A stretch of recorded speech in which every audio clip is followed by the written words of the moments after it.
little bit of hope that even if they can't paper over the cracks, the Europa League might be polyfiller.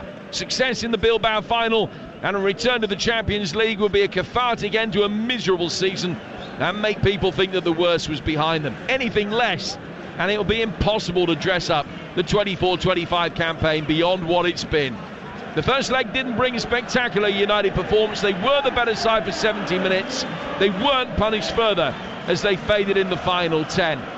They've got a great home record in this competition. They've only lost once in the last 28 Europa League games here. The one side to beat them, Sociedad. And it will be the Spaniards who will get us underway. Kicking from left to right in gold shirts, black shorts and gold socks. And Manchester United defending the end away to our right-hand side. They've been turned around. They're kicking towards the Stretford end in the first 45 minutes. They're in their red shirts and white shorts. Last time United had a season like this, they won a cup tie in May, and it changed footballing history. 35 years on, they hope for some similar silverware salvation.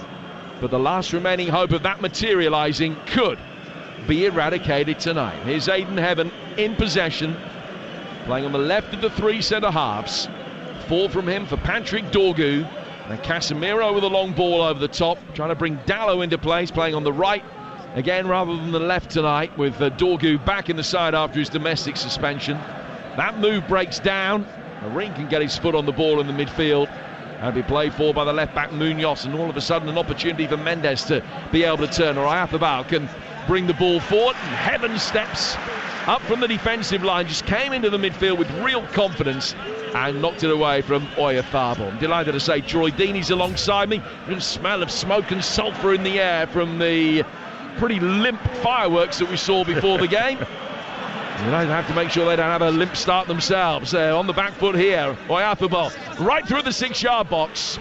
But there's Zirkzee back defending inside his own penalty area, and he can hammer it away. Evening, Troy. Evening, buddy. How are you? I'm pretty good. With so much on the stake here for Manchester United, this might not be the greatest footballing spectacle, but I think that there'll be plenty of jeopardy throughout the night. Yeah, absolutely. I think the action and the emotion will really high today. Young Heaven has started well, hasn't he, in terms of just stepping up there, as you just mentioned. One thing that's happened, though, Casemiro and Zirkzee have started awfully, both giving the ball away sloppily. Now Becker on the left flank, working it out towards the right-hand side for Kubo. Kubo beating his man, but Patrick Dorgu read the situation and came back to clear. It's how to play for a Sociedad corner. They've been much more proactive at the start of this game than they were at the start of the first leg. Winning a corner, it's been all Sociedad through the opening 2.5 at 0-0. Yeah, really good play, but again, Casemiro trying to flip round the corner was never on. Ball intercepted, and as you just said there, the ball goes out to Becker, and he just rolls it lovely, brings Heaven in. Heaven has his legs open, just rolls it through. If it wasn't for Dorgu, I reckon he scores there. It's a 1v1, but a really, really good start from Sociedad.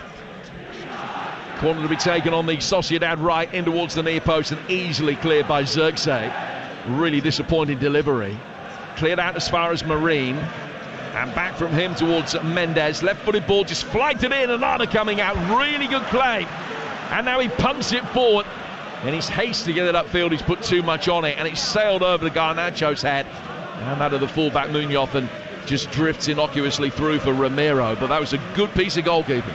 It was to start with, and then he just gets a little bit excited because Garnacho did a great run for this left-hand side, right across the halfway line. He had the whole of the right-hand side of the pitch to put in, and he just kicks it straight through to the goalkeeper. The interesting part, just watching Ruben Amorim just below us here, as that ball's gone through, and he's not complaining that it's gone through to the goalkeeper. He wants his team to get up with the ball, keep that 30-40 metre press. But for some reason, Man United look a little bit cagey. The players do look a little bit like they're scared to make any sort of leadership role. Do you know what I mean? To go out and go, right, we're going to go up together or back. Some are trying to press the ball, some are trying to score, some are trying to keep it. It's a bit disjointed in this early couple of minutes. Now Casemiro's played a ball over the top, which just draws a little bit of frustration from Amorim, who turned away as soon as he saw Casemiro hit that. He knew that was too hot and was going to sail over the Sociedad back line. 0-0 on the night, 1-1 on aggregate with 4 minutes into this second leg. A game that's brought to you in partnership with TNT Sports, the home of European football. You're with TalkSport. And here's Casemiro. Playing the ball out towards the right-hand side for Dallo. Garnacho can take over. He's level with the edge of the penalty area. Ball in towards the near post. Looking for Højlund. Comfortably saved by Romero. Just diving down on it at the foot of the near post. They made loads of changes for their game of the weekend, Sociedad, with a bid to keep the big hitters fresh for this. They know that they're going to finish mid-table in Spain. Their only hope of being able to get into Europe next season is, like Manchester United, by winning this competition this time around. And as a result of the changes that they made, they were beaten at home by Sevilla. But they've got a good record in European football this season. They have scored in all 11 European ties. Here's Becker, who was really dangerous coming off the bench the final quarter of the first leg. Ball towards the edge of the penalty area. Dorgu's able to chest it down. It was Kubo that they aimed for. And Dorgu bringing it away. It's a good challenge to win it back from Bryce Mendes. And Kubo's got the ball at his feet, the Japanese international. Outside here, Elizondo with a good ball in towards the near post. And then Heaven may be guilty of ball watching. The ball ends up just rolling onto the roof of the net. There's a Sociedad player down at the near post, having made a run to try and get in there. I think it's Oyarzabal who's down injured. But that was a nervy moment for Aiden Heaven. Started well, started his Manchester United career very well, but just got caught in two mindsets. Got away with it, and it's going to be a goal kick to restart play with 6 gone at 0-0. I actually think it was Dorgu who got caught on the ball. I think the perfect encapsulation of this Man United team there was happening with Real Sociedad. As soon as Dorgu tried to run away and take the Man United team 30 yards up the pitch, he was harassed by 4 players. They win the ball back quick. He had 1 player in Xerxes to try and pass the ball. The rest were standing and watching. Turner over the ball. And it looks like as that ball's just being played in behind there, it is offside. But he just gets on the opposite side of De Ligt. And De Ligt just catches the striker for Sociedad. How'd you say his name? You got a lovely way of saying it. Oyarzabal. That way, yeah. Oyarzabal. Does that sound right? Top man. There you go. That's the Birmingham version of Madrid there. Mikel to his mates, which might be easier. There's going to be a Nana who will... I think they're checking if that's a pen. They are checking for a potential penalty for the challenge by De Ligt on Oyarzabal. And the fact that the check is still going on is maybe a source of concern for United. The VAR is the Frenchman Willy Delahaut. I just wonder whether he's going to be calling the referee Benoit Bastien over to the monitor in a moment. De Ligt and Oyarzabal are also talking about the incident, just in discussion with each other. And De Ligt is protesting his innocence. He doesn't look unduly concerned, actually, with a nervy grin on his face. And the referee is being called over. Now, this is ominous because we've seen so many times, particularly in European games, one look at a monitor and they're often going to be reversing their original decision, and this could well be a penalty to Manchester United. So Benoit Bastien is having a look at the incident. There was a cross that came in from the right-hand side after the ball had just got back in behind Heaven. It crept underneath his right foot. Oyarzabal going towards goal. De Ligt is coming in from his right-hand side, and in trying to play the ball, has he clipped the ankle of the Spaniard first? Just watching the replay in front of us. Well, we're watching the ref watching the replay. The fact that he's looking at it so many times, it's a little bit like Atletico last night. You can't see the contact. It's the same time, and he's given a pen. He has given a penalty. And you're absolutely right. It has to be a clear and obvious error. The way that he looked at it and inspected it so many times would suggest it wasn't quite that. But a penalty to Real Sociedad, a yellow card for De Ligt, and 8.5 minutes in, a massive moment in Manchester United's season. It's honestly awful decision. Now all you have to do as a striker is literally get there first. De Ligt has literally gone to kick the ball. There's nothing he can do anywhere else on the pitch. That's carried on like it was. VAR getting involved, that's not a foul in my opinion, Jim. Anyone who's played the game will tell you that's not a foul. Man United again giving away another penalty. Tough. It's a tough one, that. Well, he scored from the penalty spot in the first leg. The goal that made him Sociedad's all-time leading European goal scorer. Now Mikel Oyarzabal with the opportunity to score in the away leg and give Sociedad the aggregate lead, and he's got it in the bottom right-hand corner and done exactly that. Delirious delight away to our right-hand side. The travelling Sociedad supporters, they lead by a goal to nil on a ground where they have never conceded on their previous visits. Mikel Oyarzabal went to Anana's right in the first leg. He's gone the other way, drilled low and hard into the bottom corner tonight. It's Manchester United 0, Real Sociedad 1. 2-1 to Sociedad on aggregate, and there is some serious work to do. At a moment, Jim, where you need your captain, your leader, Oyarzabal comes in. What a penalty that is. So calm, so composed. Never gave you that impression, did he, that he was ever going to miss it. Pure, calm, collected, rolls it into the far corner, sends Onana the wrong way. What a finish. A night when Manchester United simply cannot contemplate defeat. Their season over if they lose here, and they are a goal down inside the opening 10 minutes. The two sides last met in the group stage, with both sides winning the away game 1-0, and it was a penalty that night for Sociedad as well. Brais Mendes, who's playing tonight, scored the winner then. But it's his captain Oyarzabal who has given Real Sociedad the lead tonight. And those Sociedad supporters, their team playing in gold and black tonight, but they're in their traditional colours of blue and white away to our right-hand side. Scarves being waved frantically, anxiously around their heads. It's a magnificent spectacle. Manchester United supporters stunned into silence. 11 gone. 1-0 to Sociedad here on TalkSport. Just watching Amarin down in front of us here, Jim, it's something that he spoke about a couple of weeks back, about the poor start. Do you remember he was complaining that they have to keep hamstringing themselves and trying to get after it? Just watching him now, he's the one trying to lead this team and put a bit of life into them. They've started poorly. We said Casemiro, Xerxes started poorly. Maybe this goal is going to kickstart them in this moment, but this whole place just feels a little bit down. Garnacho firing one in. It's the first shot on target for Manchester United, comfortably clutched by Romero. It was a good three-man United move with Fernandes finding Dallo and then Garnacho cutting onto his left foot, but shooting at the near post. And it was a comfortable stop. 12 gone, 1-0. And just talking about those poor starts that they make, that's the 7th game in the last 9 in which Manchester United have gone 1-0 down. They've only scored first in 7 of the last 23, which is almost unfathomable. Garnacho out towards the Manchester United right-hand side here for Dallo. High right-footed ball in. Dorgu heading it back across the face of the 6-yard box. Xerxes, the closest to it, couldn't get there to turn it in. That was better. The home crowd respond. Something tangible to infuse them on what's already been a poor night. Here's Mazraoui for Manchester United. 2-1 down on aggregate. Casemiro with the ball on the top. Fernandes hooking it in. Oh my God. Højlund can't bundle it in. That has to be a penalty. Has to be a penalty. And it is.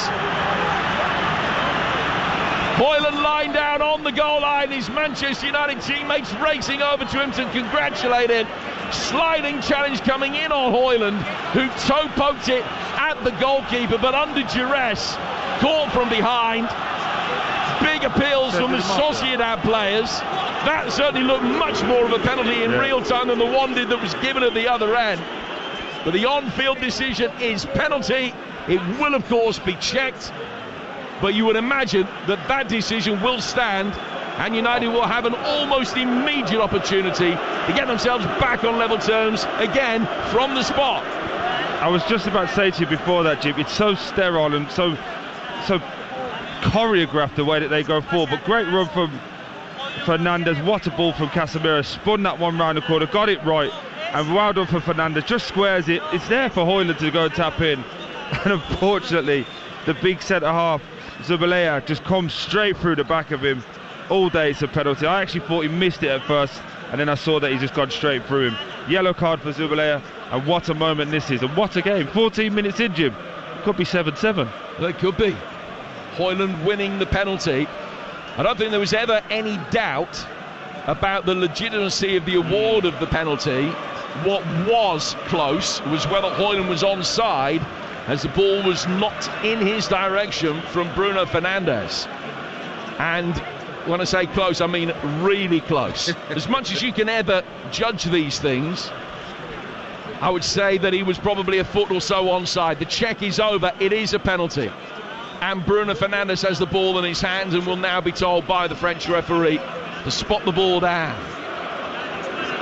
Well, Oyarzabal, the Sociedad captain, has delivered. Cool and calm under pressure from 12 yards. Bruno Fernandes has to do likewise. Has scored his last 11 in games and shootouts for Manchester United. Runs up, hits it right footed, make that 12. That is as cool as you like as well. Saw the goalkeeper move to his left and he just shrugs it past him the other way. It's Manchester United 1, Real Sociedad 1, 2-2 on aggregate, a penalty apiece in the opening quarter of an hour. That's really interesting. Sorry, Jim, I'm just watching down in front of us. Really good penalty from Fernandes. Again, cool, calm and collected. Sent the keeper the wrong way. Really interested. I was thinking, why isn't everyone running to Fernandes when he scored? There's 3 or 4 run over. Just watching Amorim and Casemiro, both giving each other a little bit of a "I told you so" at each other. Neither of them saying well done for the goal. And Casemiro turned away frustrated, and Delat had to come over and hug him and say if it was fine. Really weird interaction just happening down below. I like to watch the managers to go, how are they feeling? Do they need to get into it? And with that moment of this should be a game to get after it, Casemiro's trying to get back and Amorim's trying to tell him to go and celebrate with his teammates.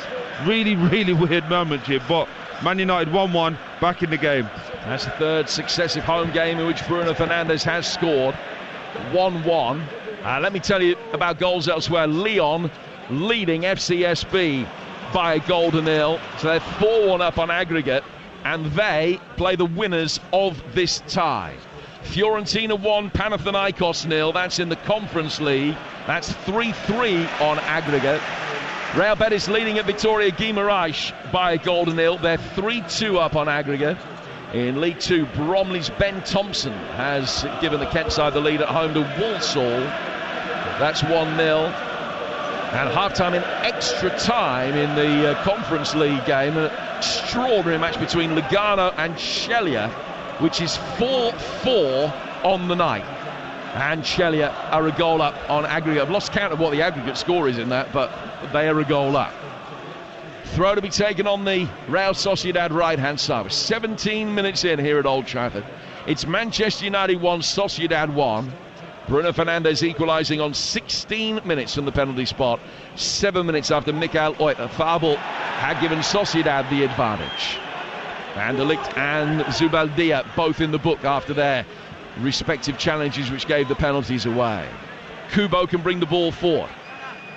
Japanese international with a low centre of gravity, just flicking it towards Oyarzabal. It's clear. Bruno Fernandes comes out of the left flank and invited the challenge. He just got between Kubo and the ball. He put the brakes on, made sure that contact was seen by the referee. United have a free kick which Bruno's actually taken intelligently, really quickly, just nudged it forward between 2 midfielders to find Zirkzee. Then it's fired over the top for the run of Dorgu. That's cleared. Marine beaten though by Højlund, and then Casemiro can head it on towards Zirkzee. Down towards Patrick Dorgu, the Danish international. Level with the edge of the Sociedad penalty area. Back for Bruno Fernandes. Thought about shooting, just worked it in instead. Then he clips it in left-footed, and Ramiro, the goalkeeper, punched it away. Only as far as Mazraoui, set up for Casemiro, edge of the penalty area. He's cut across it and fired it about a foot wide. And United have a man down, injured, inside the Sociedad penalty area. Some game this, 18 gone. Maybe not immersed in high quality, but certainly plenty of drama. Yeah, it's great ball in again. Bruno Fernandes now trying to take hold of this game. Little 1-2 on the edge of the box with Dalot. Looked like he was going to shoot with his right foot. The angle was close, so shifted it onto his left. Puts a beautiful ball in for Hoyland, and the keeper Romero comes out and actually does a wonderful punch. I don't know why Hoyland stays down. I think he's thinking European football, maybe they'll come back and have a little look at it. It's great goalkeeping, and then Casemiro with a lovely sweeping shot from right to left, just misses that far post. But the game's picked up now, hasn't it? There's a little bit more spice in this game, Jim. Absolutely, very, very feisty. You're listening to Manchester United against Sociedad in the Europa League. And it's live on TalkSport with Enterprise Rent-A-Car. Whatever the mission, home or away, Enterprise helps over 120,000 people every day. 1-1 here. Let's find out what's been going on at Ibrox in the early stages. Rangers against Fenerbahce.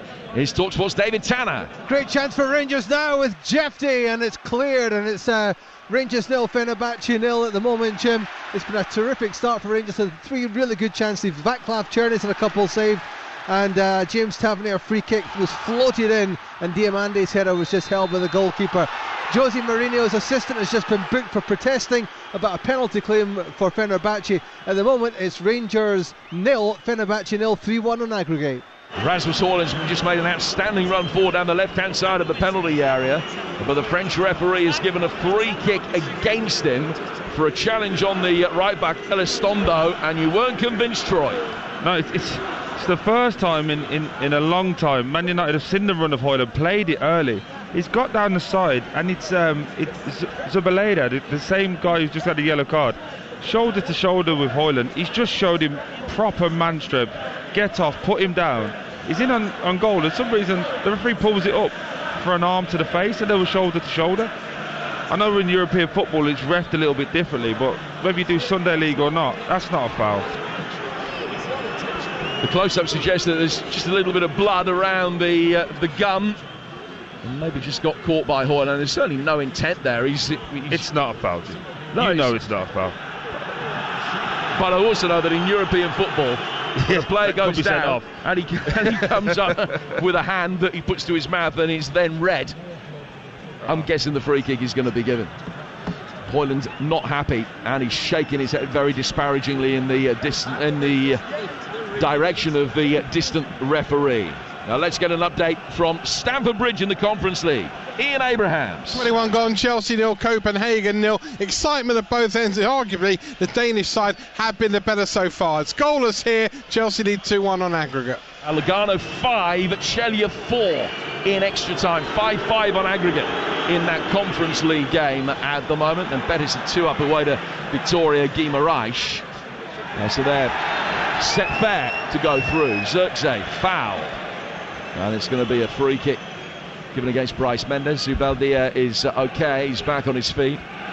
And he's back, taking his place in the defensive line now. Manchester United in possession with Aidan Heaven, 10 yards outside his own penalty area. Play back by him for Andre Onana. We're midway through the first half. A first half which has already seen 2 penalties given, one at either end, and both successfully converted. Here's Dorgu. Played forward towards his compatriot Højlund, who's done well. Came deep to meet it, spun it down towards Zirkzee. First time ball in from him for Bruno Fernandes, and he's got space with which to work. He'll now bring it forward and find Zirkzee. Zirkzee to Dorgu, nudged forward towards the byline. He's pulled it back, and it's headed away by Naya Figuer. Then a left-footed shot is blocked by Munoz on the edge of the 6-yard box, and it goes out of play for a United corner there first. Yeah, much better from Man United. You're seeing the fruits of the manager's work coming now. There's more runners in behind, there's willing runners. Thought Fernandes held the ball a little bit too long, but it worked its way down to this left-hand side through Dorgu. It's a lovely stood-up ball. Maybe they could have got a bit more bodies in the box, but as he gets set back, Garnacho gets a lovely shot off, and it's blocked. But Man U look better, go forward a bit more cohesive. So a corner to be taken on the Manchester United right-hand side by Bruno Fernandes. Heaven and De Ligt both forwards. Zirkzee stands by the penalty spot. Dorgu at the far post. Casemiro and Højlund inside the 6-yard box. A little near post flick header. Caused problems from Zirkzee, and then appeals from those on the Stretford end for a handball. Ball's cleared. Back in again from Bruno Fernandes. That's cleared as well. Mazraoui picks it up. Dorgu's first touch wasn't great. His second was a tackle, but a good tackle brought him into shooting territory, but he's cut across the ball and fired it way wide. 24 gone, it's 1-1 and 2-2 on aggregate. Yeah, last 10 minutes been much better for Man United. Looks like Real Sociedad have need a breath. They need to try and get a foothold in this game. It's been all Man United. Don't think we've actually looked to our right hand side into the Man United half in the last 10 minutes. It's been excellent for Man United, but Real Sociedad will feel that they need to do a little bit more, and Man U need to turn the screw in this moment of the game. Clearance taken by the Sociedad goalkeeper Ramiro.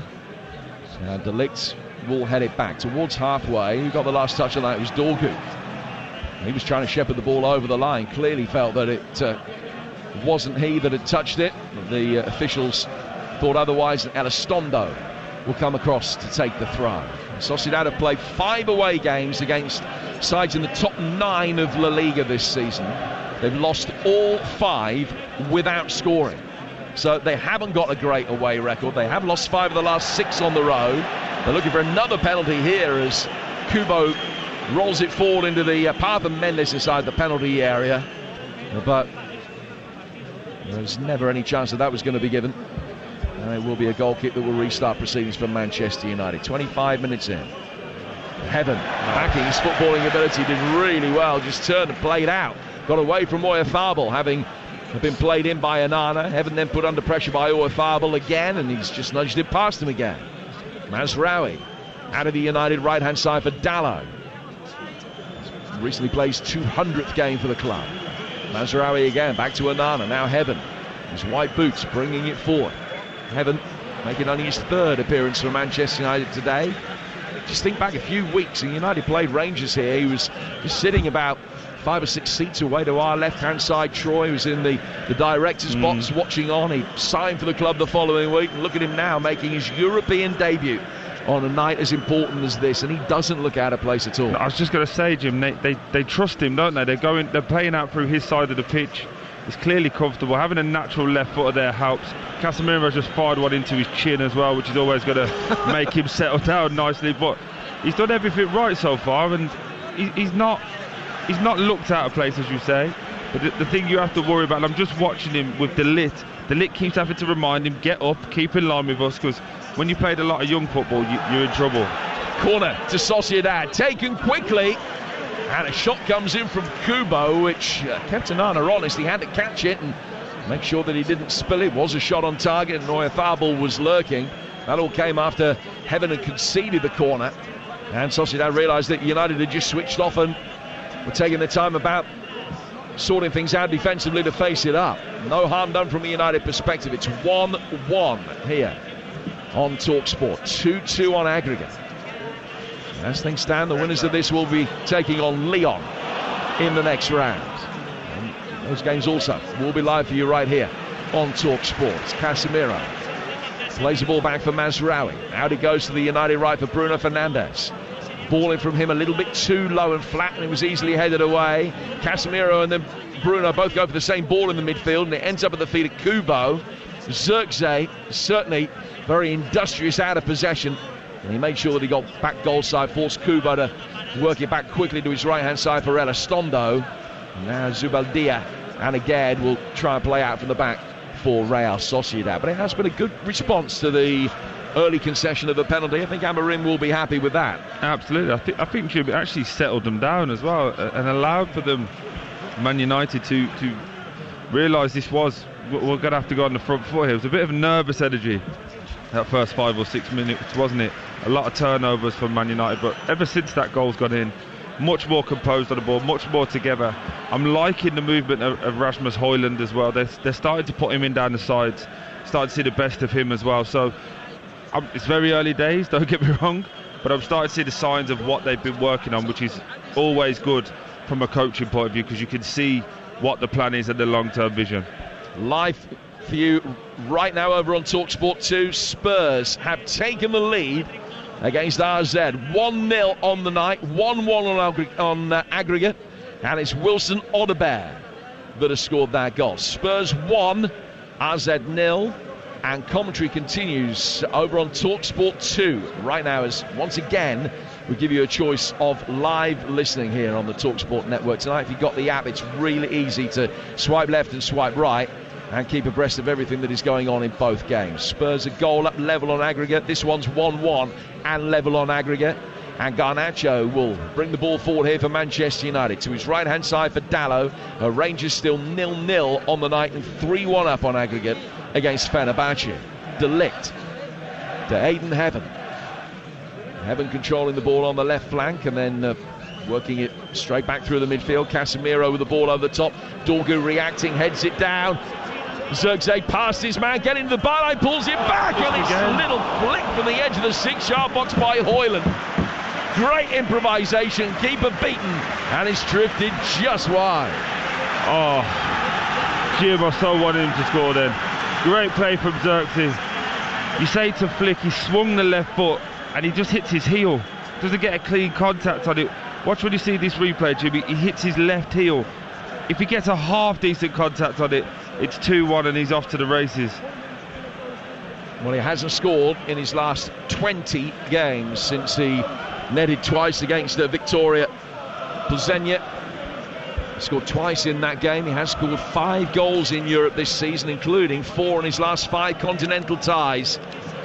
Arguably should have extended that run there and put Manchester United back ahead on aggregate.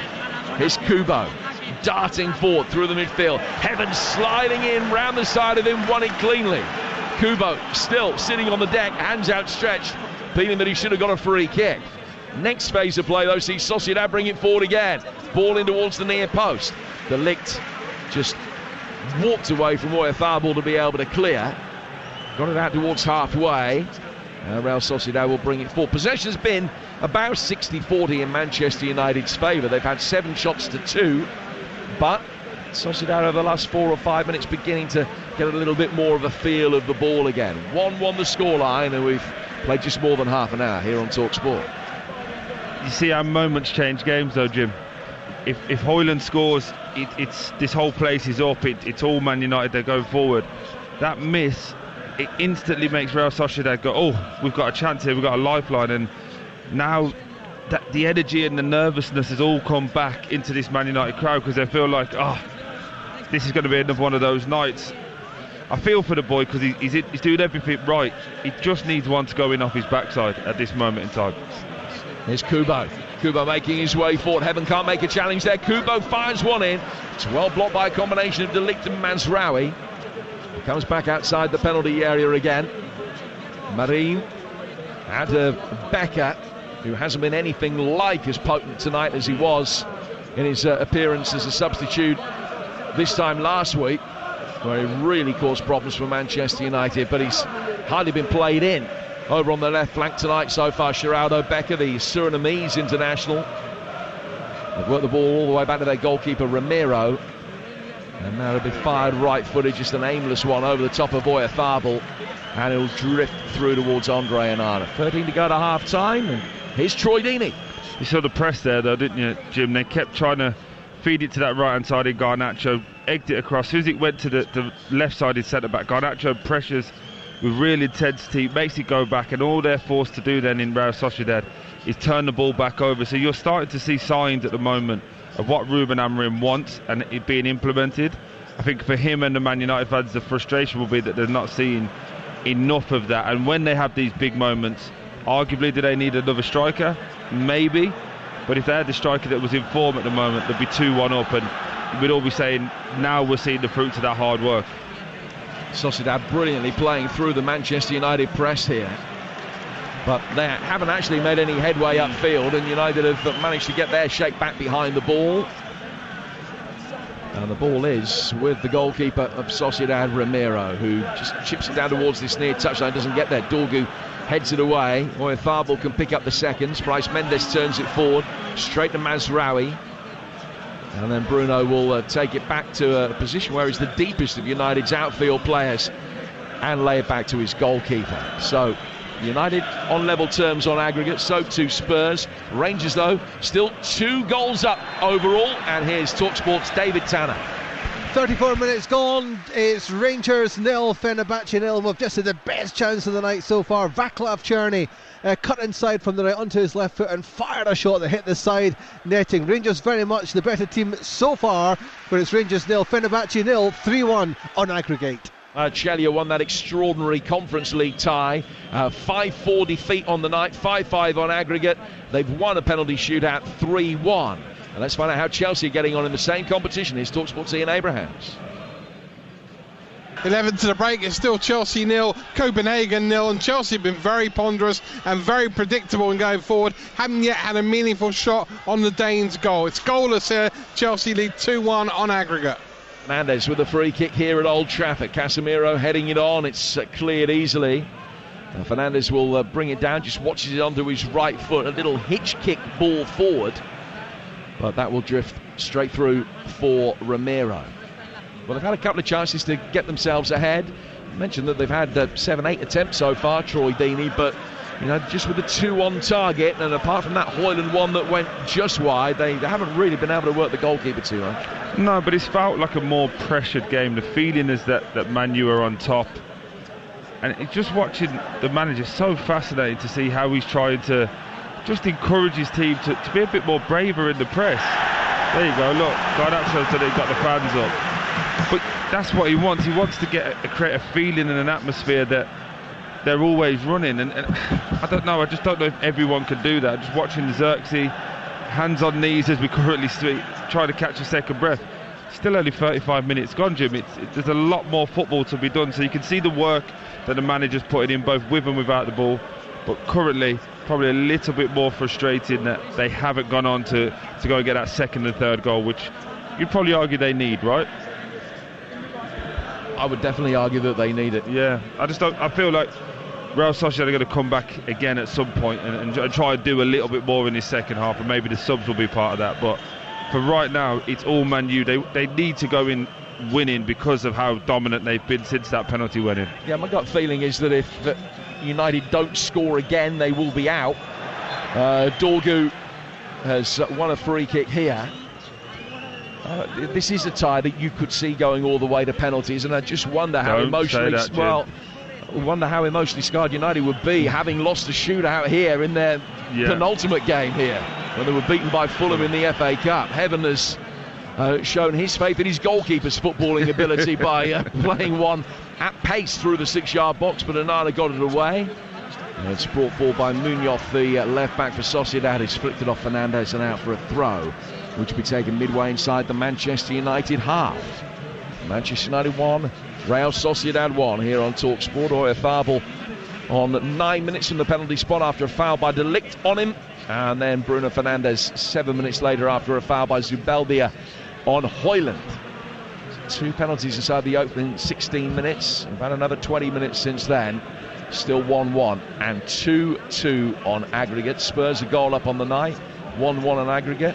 Rangers and Chelsea 0-0 in their respective games, and both going through as things stand right now. Long throw inside the Manchester United penalty area. Great jump by Mazraoui to head it away. Fernandes tucks it back into his own box for Dalot to clear. His clearance not as far as he would have liked. Casemiro then tries to elegantly bring the ball down with his back to the direction of play, played it back, and then it was his work forward past Fernandes. He took the ball on the turn quite magnificently. Then foul. Referees played the advantage. Garnacho steamrolling forward towards the edge of the penalty area, just ran into a brick wall, and it'll be brought away. And the danger man Kubo is quickly goal side of Dorgu, who's recovered well, and the Dane, who's becoming a firm favourite here at Old Trafford already, was there to win it back. Bruno wanted a little bit too much time in possession, but Casemiro can take over. Dalot now working it wide into the feet of Garnacho, and the Spanish-born Argentinian international winger bringing it towards the edge of the penalty area before flicking it off. Bruno Fernandes has got Dalot outside him. Thought that there might be better options. There aren't, and he's rolled him in. He's played it to Garnacho, low ball in towards the near post. Zubeldia steps out and left leg, diverts it behind for a corner. Really good play, really concentrated pressure down that right hand side. There's a ball you've got to watch out for, Jim. Every time Fernandes has got it, just at that back post, Dorgu is in every single time. If they just do a little clip to the back post, he'll have a 1v1 every single time. They've missed him 3 times so far, but Man United growing again into this game. Leon 2, Stour 0. That's 5-1 on aggregate now, so Leon definitely going through. There's been a yellow card for Marine, presumably for something that was said. Sociedad central midfielder, so he's cautioned, and Manchester United have a corner which Bruno Fernandes has gone across to take. It's right footed, he's clipped it to the edge of the area. Dorgu left footed volley, and it sailed over the bar. Not by much, was dipping. The goalkeeper had it covered. Actually, I don't think the positioning of the referee did him too many favours there. It was the old chip back to Dorgu, who was waiting unmarked in the deep. The referee took evasive action, and Dorgu didn't hit it quite as cleanly as he would have liked. Yeah, just sliced across it. It was a really good ball from Fernandes. It's perfect. These are the ones you do in training, Jim, and every time they go, let's do one more, because you feel that you can get that perfect volley. That yellow card on Marine was for the foul on Fernandes. That's what back for the referee. Yeah, absolutely. The referee playing a good advantage, and Marine in the book. You're listening to Manchester United against Sociedad in the Europa League. It's live on TalkSport with Enterprise Rent-A-Car. Enterprise has vans of all shapes and sizes, so if you've got a plan, we've got a van. Now Zirkzee can bring the ball through the midfield. Good straight ball forward. Hoyland chasing after it. Again, the man on loan from West Ham slid in to get the ball away. He's found Becker. Becker's given it away. She's gone square through the midfield. Casemiro picks it up. But there was a challenge on Becker as the ball was knocked square. And a free kick has been given. Well, that's a let-off as far as Sociedad are concerned. Absolutely. I didn't think that was a foul. There's been quite a few of those today, Jim, when they're not really fouls. They just feel like little scratches, essentially, and everyone just keeps going down. The ref has been giving them away. Oh, what a bad ball that is. And Dorgu can pick it up, and he'll bring it forward for Manchester United. Easily won back, but Edistondo's challenge on him was a foul, and then the ball is kicked away. And that should be a yellow card for, it was Bryce Mendes who kicked the loose one away. The referee has been alerted to the fact that it happened by the Manchester United supporters, but it is just going to be a free kick to United about 20 yards outside the penalty area. Again, that's a really, really soft one that's gone Man United's favour this time. Referee has been hot on the whistle, Jim. He's been given anything that he feels is whoever screams the loudest gets it at this moment in time. Hold my beer. Here's Bruno Fernandes, right foot, he's gone for goal. He's put it way, way over. He was 40 yards out, and everybody was expecting the ball to be teased into the edge of the penalty area simply because of the range. He's raised his right hand above his head. He's seen the goalkeeper off his line, and he's tried to flight it over him, and he's flighted it over 2 of them. And straight into the Stretford end. 3 to go to half-time. It's going to be some time added because of the VAR inspections. It's 1-1 and 2-2 on aggregate. I think the keeper was a grand total of 3 yards off his line there. That would have been some free kick from Fernandes. Interestingly, just watching the players. None of the players giving Fernandes a bit of grief. You know, you normally expect a centre-half to say, put it in the mixer or something like that, but nothing. And it's, again, another moment in the game. They were building again there. Here's Kubo on the right-hand side of the penalty area trying to take on Heaven, and Heaven again has defended it really well. Goal kick has been given. I think that's the right decision. Kubo's not convinced. It looks as though it's a little double ricochet. Kubo then, having picked up the ball from in front of the hoardings, when he sees the decision hasn't gone his way, he's dropped it away from Onana, but it's going to be a goal kick. And just going back to that point you made about Bruno Fernandes, is that simply out of respect for the fact that he's carried him for the entire season, that he doesn't get the bird? Exactly that. But I think just that next step in the development of this team and this culture is that they do that. He's in here. Fernandes playing it forward for Dorgu. Dorgu's got Hoyland making a run one side, and that's creating some space. Dorgu goes for goal, but it's a low shot that is just innocuously rolled through to the goalkeeper Romero, and a great chance comes to nothing. The issue that Real Sociedad are having, and they're going to probably have to change this around, is that Estadon, who's coming right the way in with Zirkzee, he's leaving this whole right-hand channel for Real Sociedad open. If you see in the build-up for that, he goes right the way into the middle of the pitch, and Dorgu has literally got the whole line to run. If he was a little bit more, should we say, quicker or fresher, He probably could have run away and got a better shot off, and as he gets to the edge of the box, unfortunately tries to do a side foot, just gets it wrong, passes it straight to the keeper.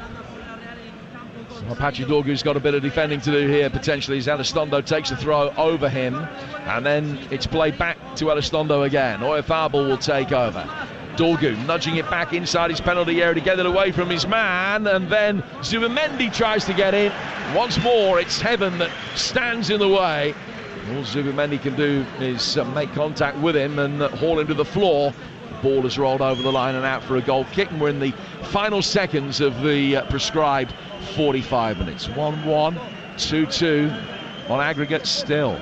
The most significant moment of the night lies ahead of us, and it could be one of the most significant moments of Manchester United's season.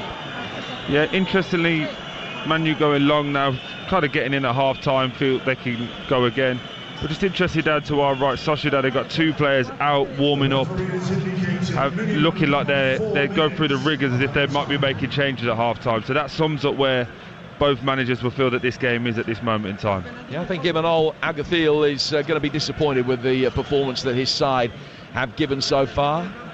Manchester United the better side in the opening 70 minutes of the first leg, and by and large the better side so far tonight. Now the deadlock broken on the night at Ibrox. David Tanner. And it's Rangers 0, Fenerbahce 1. Jose Mourinho celebrates Sebastian Szymanski, who scored at Hampden Park for Poland 6 months ago, scores a cracking volley right on half-time.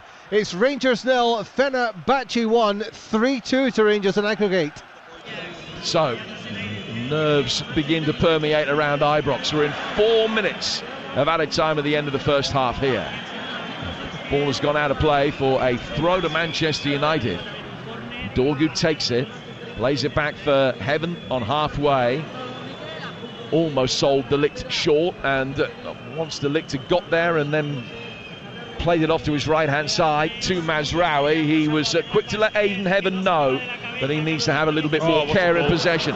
Great ball forward over the top. Xerxes' touch didn't match it, and it's cleared, and Amorim can't hide his dismay. Turns away, throws his hands up to the heavens and storms back to the bench some 6-7 yards away behind the technical area, because he knows that was a great chance and a good touch from Xerxes. It could have been in. Now it's played for by Casemiro, and Fernandes can't take the ball on the turn, and that one drifts through to the goalkeeper. United getting closer. Casemiro growing into the game, showing that quality. That ball from right to left there to Xerxes, 50-yard pass right on the money. Xerxes goes with his outside of his right foot to control it. Instead of taking it with the left foot and carrying on in his stride, he would have been in on goal. Overextends with the right, can't get his next steps in, which then makes it go out to the goalkeeper. And then the second ball in again, lovely little spin round the corner. We call that the little flip. As it comes into, just spins it round the corner into Fernandes. Fernandes is acting like he tried to square it to Højlund. It's actually a bad touch. But again, Casemiro just growing now, showing a little bit more class and quality in terms of with the ball. And that's a real good sign for Man United. Now Walsall have been on a poor run in League Two, but they've equalised at Bromley through Levi and Manchi. They'll be 3 points clear. Troy's old club. If that one ends all square, they will have played an extra game. Here's Oyefabel inside the penalty area. Left-footed skidding effort, deflected back towards the edge of the 6-yard box. Mazraoui and Heaven both with defensive headers that left a bit to be desired. A shot on the turn comes in from Marine, and that's blocked and deflects away for a late Sociedad corner. No composure there, is it, at the back? All the headers going up and not far. And then the Lit's just waiting for the ball to come down, gets beat in the air, and it ends up being a last-ditch tackle from Casemiro. But really, really interesting end to this half, because it should be all Man U with their tails up. Now Real Sociedad have an opportunity to go and win this game. Win this half, should I say. This game? I'm wishing thinking, Jim, sorry. They would be in a decent position were they to score from this, as the corner comes in and Elizondo goes up for it. Then Becker firing one in from 30 yards after the initial ball was cleared. And Onana can dive to his left and save it. And United will be able to bring it forward once more. Still time for one last first half attack. Casemiro, we're in the 4th minute of stoppage time. With Talk Sport, where it's 1-1 here at Old Trafford and 2-2 on aggregate. De Ligt, long ball over the top. That's drifted over Xerxes' shoulder. and straight out of play for a goal kick that will be taken by Romero, and that will see us through to half-time at 1-1, with both clubs feeling that they got a little bit of work to do. Yeah, absolutely. You can just see the ball that's got to keep working for Man United. It's those 10 runs inside the full-back and the centre-back, and if the full-back decides to stay out wide and stay with the wing-back, then the 10s are in. That's where we saw Xerxes get in just now. Or if they stay really narrow, that's where Dorgu keeps getting in. But half-time, as he just said, I feel like Haven's had an unbelievable job. Unbelievable job. He's just getting a little pep talk from Bruno Fernandes, but wonderful half for Man United, but a lot to work with. Well, it's understandable that a young man who's still short of 18 years and 6 months is going to need a little bit of coaching through the game. He's acquitted himself very well, and several of his teammates have had a solid 6.5, 7 out of 10 performance as well, showing good character to get themselves back into the game after Oyarzábal's penalty had given Sociedad the lead that lasted only 7 minutes before Bruno also equalised from the penalty spot. And that's where we are, half-time in this second leg. It's United 1, Sociedad 1, and still dead level on aggregate. Hugh? Frantic first half to begin with. Things have settled down very, very nicely indeed, and both sides will be feeling quite comfortable.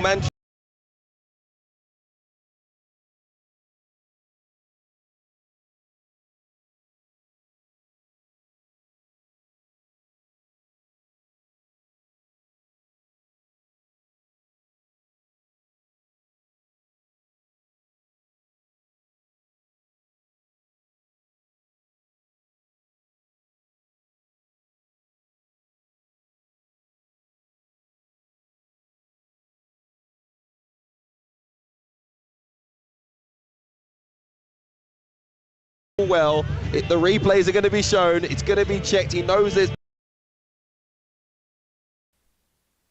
How's it going on, SOP fans? My name's True and welcome to a brand new episode. There's a lot to talk about because a lot has happened with Manchester United as of late. Starting off with our last game against Arsenal, a 1-1 draw.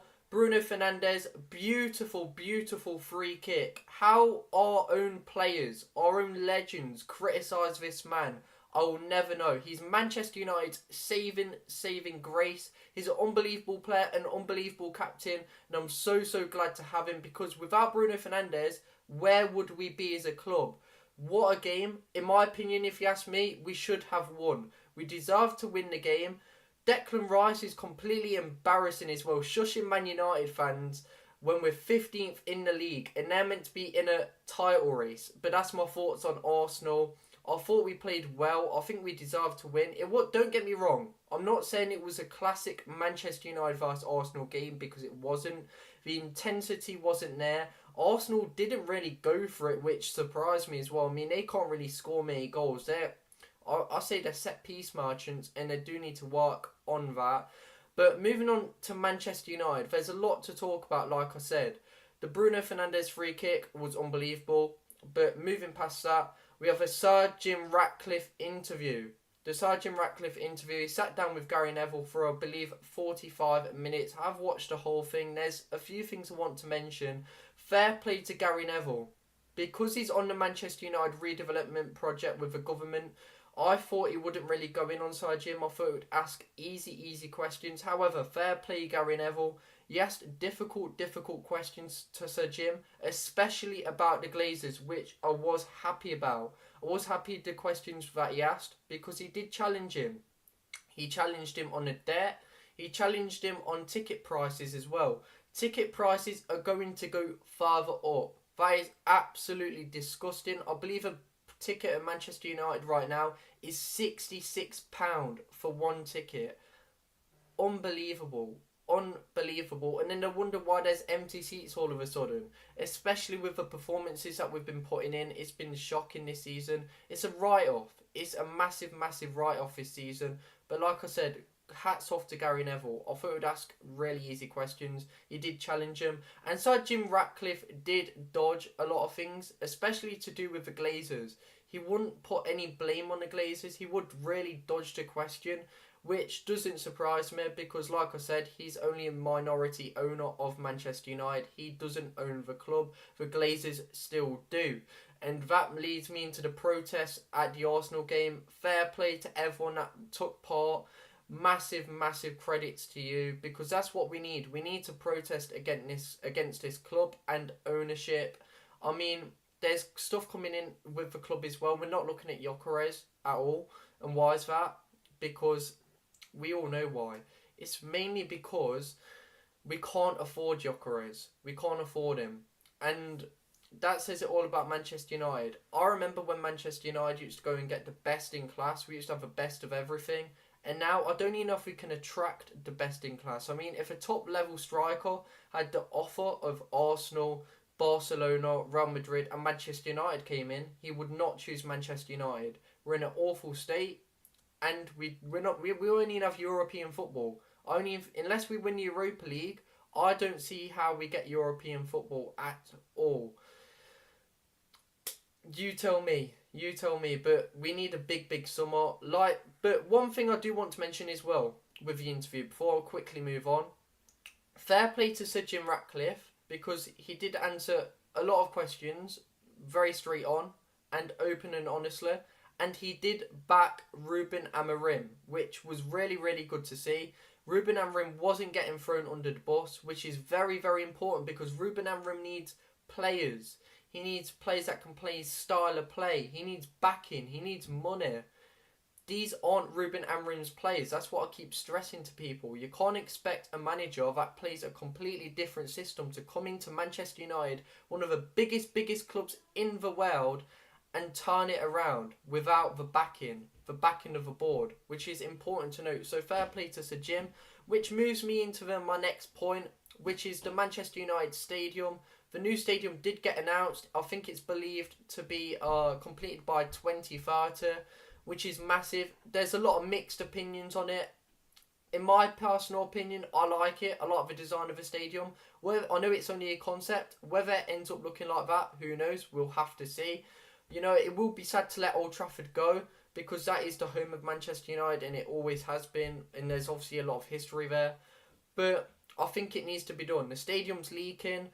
There's rats in the stadium. It don't live up, and that's because of the Glazers. The Glazers haven't really redeveloped it. I think it got redeveloped once under their ownership when they first came in, and that's it. And then it's just been thrown away. It's been thrown away like dirt, and it's sad to see, because we could have kept Old Trafford if we kept on top of it, looked after it, just like Liverpool have done with Anfield. But the new stadium, I'm really happy about. Drop a comment down below. Let me know your thoughts on the new stadium. Do you like it? Do you like the design? Do you want to leave Old Trafford? What are your thoughts? Because I'm really interested to see. Because, like I said, there's a lot of mixed opinions. Which leads me into the next game against Real Sociedad. The second leg in Europa League. It's a big game. And that's because Real Sociedad, last time we played them in the first leg, it was 1-1. It was a tough game. I thought we would lose, because we do tend to struggle against Spanish sides. Especially recently. You know, we've seen it. We've seen it over the years. We do struggle. I mean, wasn't it Villarreal in the Europa League final under Ole Gunnar Solskjaer? We lost on penalties. I mean, that was absolutely heartbreaking. So my score prediction for this one is I'm going to be confident. I'm going to go for a Manchester United win. I think we will win 1-0. I'm being optimistic. Up the Reds. I think it'll be a 1-0 game. It'll be a tight game again. A 1-0 game. But I think we will fight through. Whether that's me being optimistic and being ridiculous, who knows? We'll have to wait and see. But the game is not long away at all. I mean, it's only Thursday night. So we're not far off. I am actually excited for this one. I really am excited to see whether we will win, because we do need to win for European football, because European football is massive to get some more money in. Sponsorships will probably pay us less if we don't have European football as well, which is important to note, because we need money in this club. It seems like we're broke. We're down to our bones with this club at the minute. So we'll have to wait and see, won't we? But after the Real Sociedad game, we are playing Leicester City away at the King Power Stadium. That's a big game as well. I think we'll comfortably beat Leicester, just like we have done this season. I know it's been a bad season, but we do tend to comfortably beat Leicester, especially with the state that they're in. They're in a relegation battle. They're doing bad. So if we lose against Leicester, I know we're in the state ourselves, then there's a lot of questions that need to be asked, because we do need to turn up for these games, especially the Europa League game as well, because I'm really excited for Europa League. We need to win it, and you know, it would be a big boost if we went through. You know, give the players something to fight for. So we'll just have to wait and see. But with the Leicester game, my score prediction on this one, I'm going to go for a comfortable Manchester United 2-0 win. Let me know your thoughts. Let me know what your score prediction is. Do you think we're going to beat Leicester City? And do you think we'll go through to the next round of the Europa League? With that being said, you've been watching SOP True, giving the Manchester United latest news and score predictions.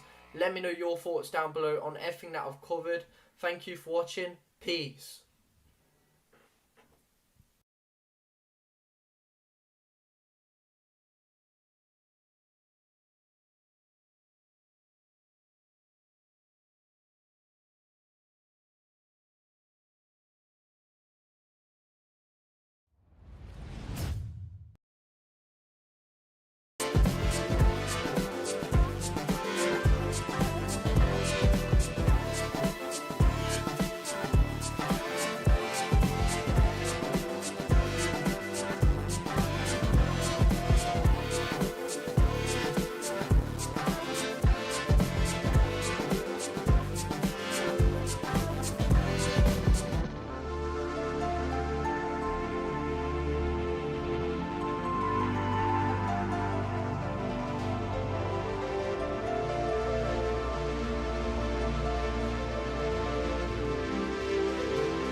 to be a superb watch.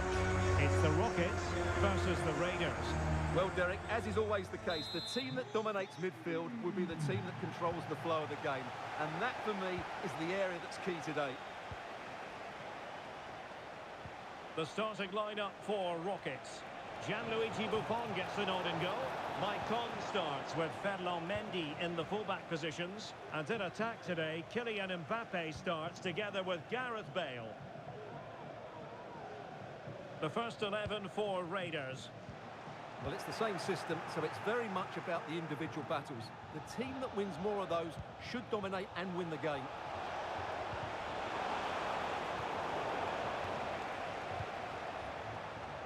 It's a good Rockets move in the making.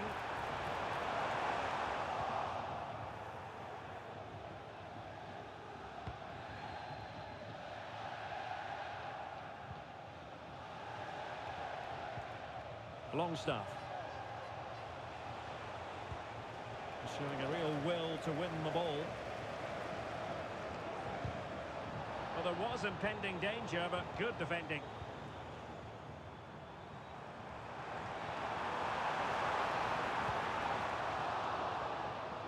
And under pressure, that was a fine claim.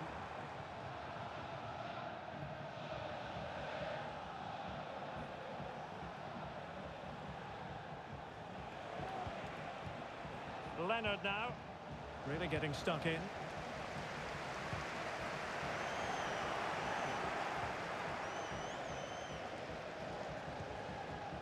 Leonard. Well, very effective play in possession. Well, he was a long way from goal, but that didn't seem to bother him. Well, he won't strike a football much better than that. That certainly had the keeper worried. In contact, and he gets the penalty that he wanted. You felt United could possibly have been on the back foot after that, but it was an instant reaction. It was exactly what Old Trafford needed for a lift. They were brought to life. Fernandes played in by Casemiro. Fernandes gave Højlund what would have been a tap-in. That would have brought the roof off. Unfortunately, Zubeldia cut him down in his prime, but nonetheless, Fernandes stood up, and like he has so many times for United this season, he was a man on the spot. What have you made of that first half, particularly that beginning to the game?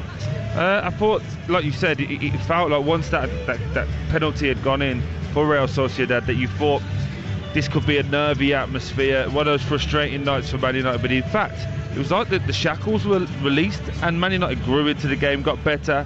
Fernandes stepped on it a lot more, and then towards the last 15 minutes of the game, Casemiro was miles better. Just looked like a real Champions League winner. Yeah. He just looked a cut above.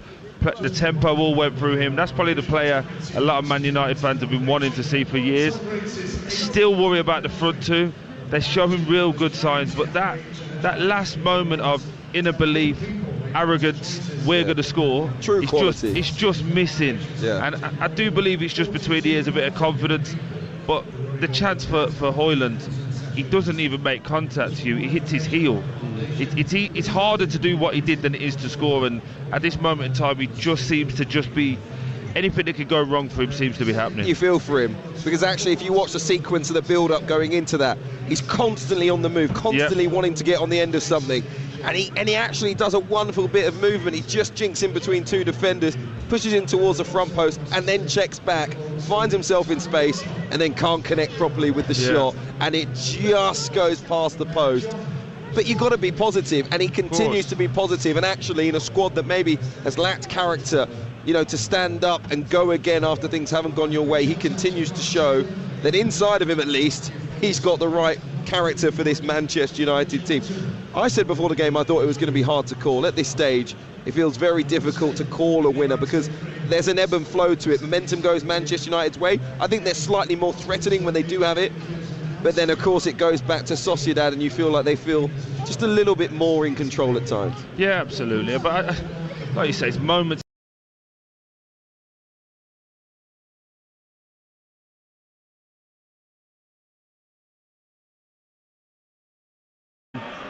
Poor from Real Sociedad, in my opinion. Well, Oyafabal is still saying that it wasn't a penalty, but it has been given. The check is over. Stonewalled him. Considering what Real Sociedad got in the first, 5 minutes? Well, I can't believe that it took them 90 seconds to ratify the decision, I must admit. But it has been ratified. No clear and obvious error. And Bruno Fernandes spots the ball down again. Once more, destiny to be decided from 12 yards. Manchester United's captain addresses the ball. Right-footed, scores again. Slots it into the bottom right-hand corner. Manchester United 2, Real Sociedad 1.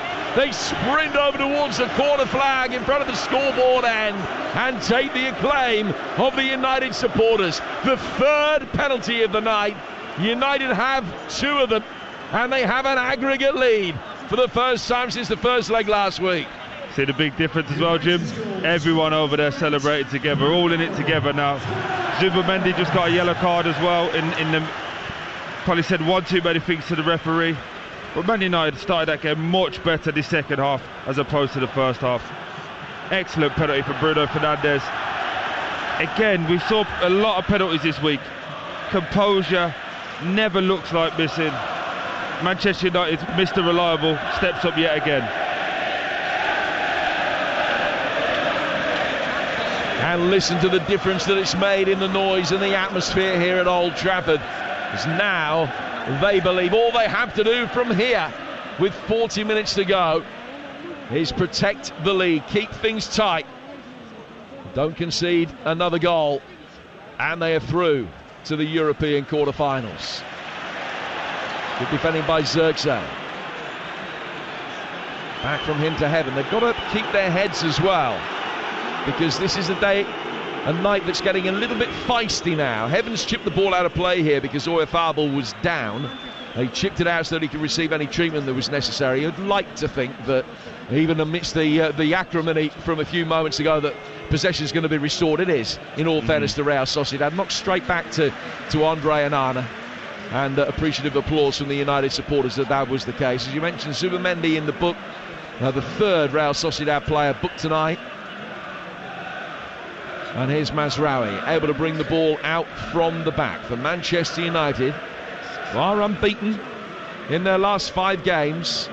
If they can extend that to 6 tonight, they've got an outstanding chance. If they don't concede another goal, they will be through to take on Lyon in the quarterfinals of the Europa League. United working the ball forward here, looking for Højlund, but again has won it back, and the deadlock broken at Stamford Bridge. Here's Ian Abrahams. Chelsea 1, Copenhagen 0. Kiernan Dewsbury Hall with the goal. He picked up the ball 30 yards out where Troy would have bashed his way through. He wriggled his way 6 yards out until he got it past the goalkeeper. Chelsea 1, Copenhagen 0. 3-1 to Chelsea on aggregate.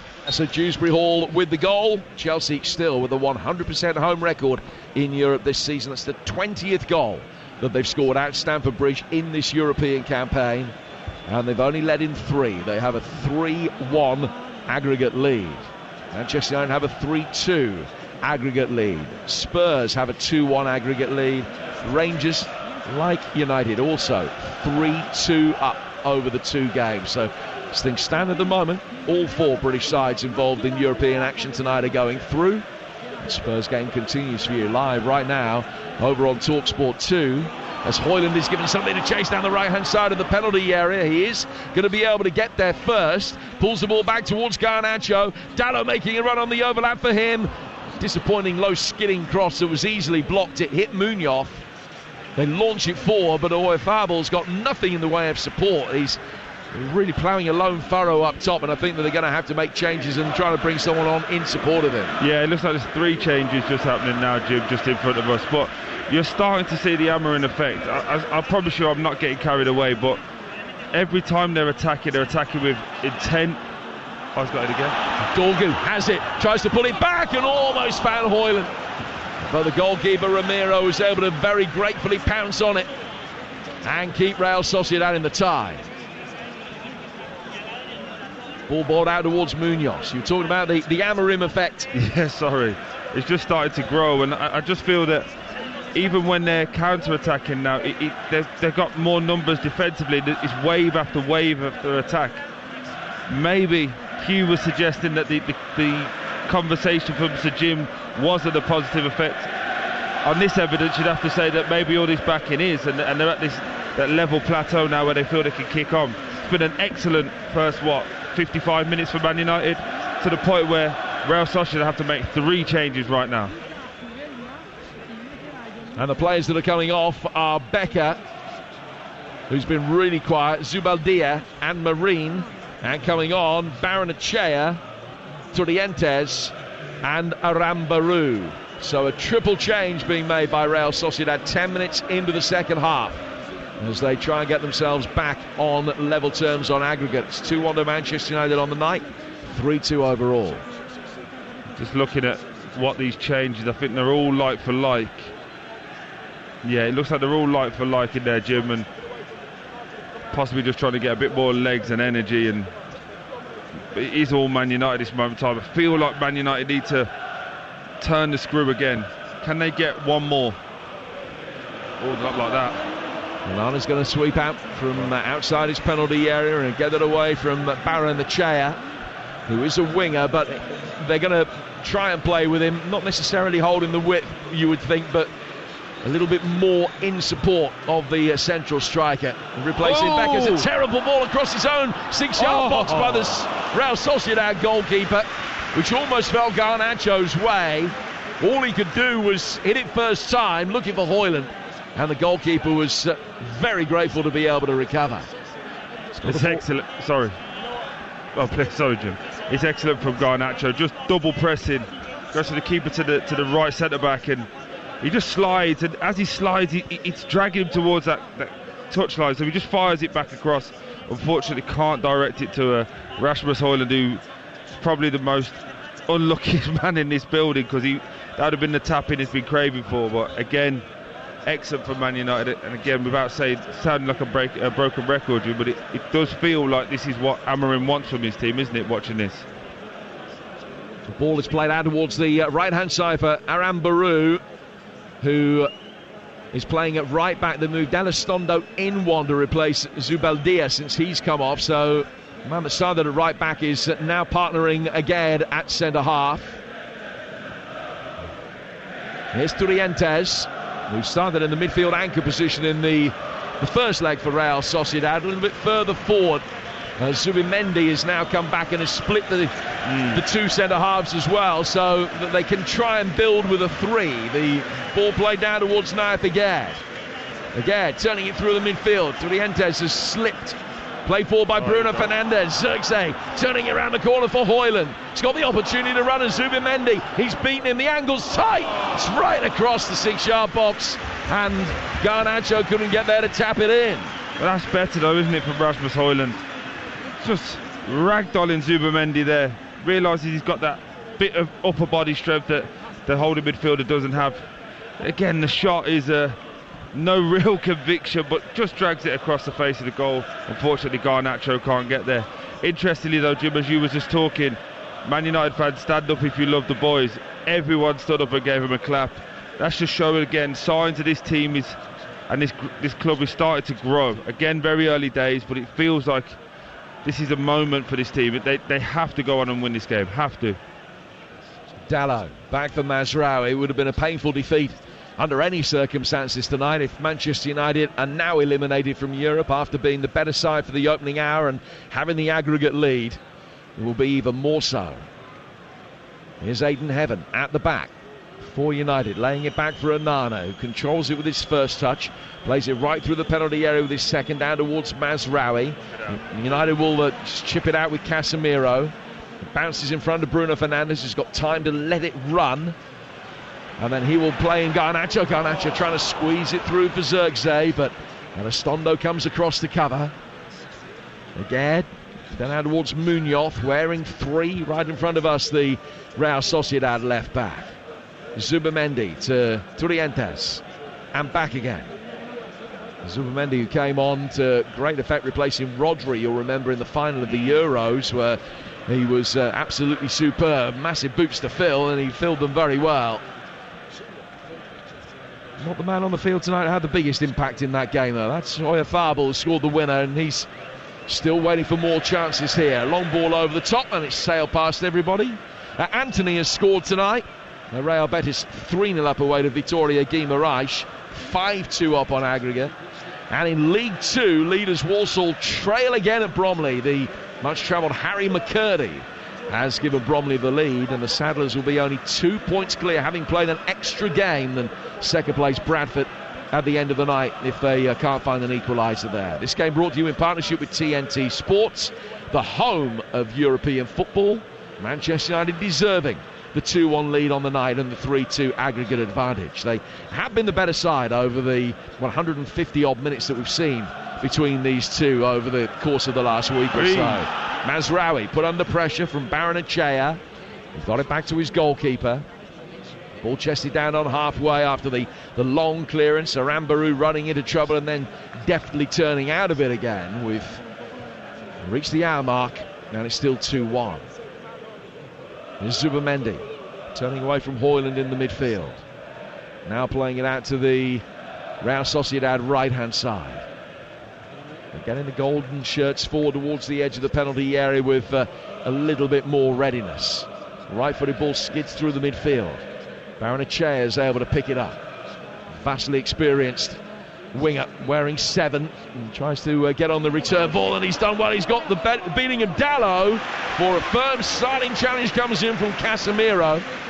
Has gone out at the expense of a corner for Manchester United, but it could have been worse as Barrenechea beat Dalot all ends up.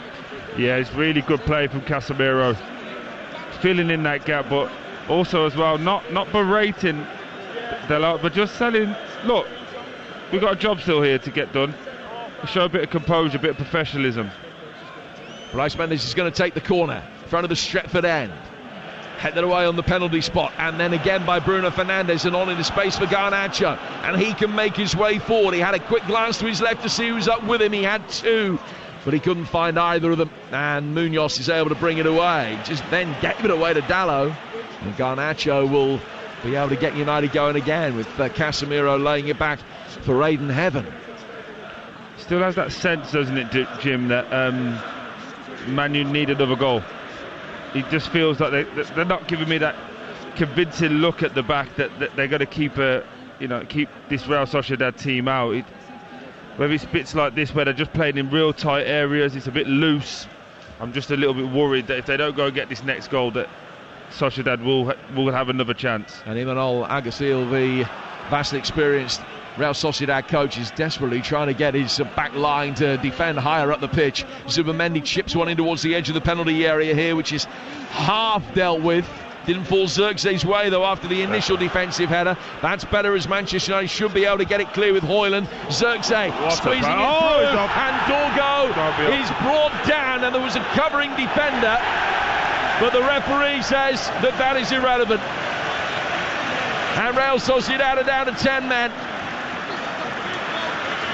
Elizondo coming across, he knew the danger of Dorgu getting past him and produces the red card. There was a defender, he was behind the pair of them as they chased forward, and Dorgu was still 30-40 yards outside the box. And I think that is the gist of the Real Sociedad protests here. It will of course be looked at, but as things stand right now, Manchester United are a goal up and they're a man up as well. Elizondo, the player that's going to be dismissed. And again, when you're looking at it, it's Zirkzee with a pass, Højlund looking after the ball. The two guys that we get a lot of pressure, we feel like they need to do something. He has to send him off. Unfortunately, he's in on goal. I know it's 40 yards away, but he's in on goal, Jim. So, right decision from the referee. And it does give you that feeling like, job done. It feels like it. They just got to set this next 10 minutes. Well, it certainly should be. It is, in fact, I beg your pardon, it's Arambaru who's been sent off, not Elizondo. And he leaves the field now. Hasn't been on for very long, only, 8-9 minutes, something like that. But Arambaru dismissed. Yellow card shown to Oyarzabal for his protests. They've been certainly very quick to let the referee know in any given situation what they think the wrong decisions have been, and they've talked their way into the book on a couple of occasions now. But Arambaru is off. Manchester United leading by 2 goals to 1. That provides a little bit more insurance with the numerical advantage that they have, but what they need is the material insurance in terms of a 2-goal cushion. Will they be able to get it from this free kick? Bruno Fernandes clipping it, right-footed, inside the area. It's come for De Ligt on his left foot. And he wasn't too far away with a ferocious left-footed effort that has only just cleared the bar. Now, Spurs 2, RZ 1 in North London. Per Koopmeiners has tied that back up at 2-2 on aggregate. So the most significant moment of the night still to unfold there in North London. It's live on TalkSport 2. Spurs 2, AZ 1, 2-2 on aggregate. This one 2-1 to Manchester United, 3-2 on aggregate. Real Sociedad are down to 10 men. And it's the same situation at Ibrox in terms of a 3-2 aggregate lead. Rangers hanging on there. We'll be there in a moment as Garnacho makes his way through. He's rolled it square. Dorgu, left-footed efforts deflected and blocked. And Garnacho then in an offside position as the ball came back to him. He forced the defender to play it. He knew that he was offside and made no attempt to play it. The defender conceded a corner and the referee's given a free kick for offside. We'll go to Ibrox. Here's TalkSport's David Tanner. We're right in the middle of the second half and it's still Rangers 0, Fenerbahce 1, 3-2 Rangers on aggregate. But I tell you what, Fenerbahce almost levelled the tie across from the left and striker Talisca powered a header just past Jack Butland's upright. At the moment, Rangers are making some changes. They need to get back into this game. It's 1-0 to Fenerbahce on the night, 3-2 Rangers on aggregate. So Rangers behind, but still going through. Manchester United ahead and going through. Spurs ahead, but at the moment locked level on aggregate, and Chelsea should be safe there. A goal up on the night and 3-1 up on aggregate. Bromley still leading Walsall 2-1 in the game in League 2, and Real Sociedad will bring the ball forward up the right flank and win a throw. So 2-1, 20 gone in the second half, and here's TalkSport's Troy Dean. Feels like a little bit of a lull. I feel like Man United and Amorim are in this little bit of a space where do they stick or do they twist? The sending off has made it a little bit more composed, but I feel that they need to turn the screw now, Jim, really get after this team. Up the intensity, maybe a couple of subs as well, some fresh legs, but really put this back line under pressure. Not an awful lot in terms of experience on the bench, particularly for attacking options when they have Lindelof, Eriksson and Ugarte, all very experienced. But they've also got Amas, Collier, Fredriksson, Jack Fletcher and Scanlon, and the two substitute goalkeepers as well.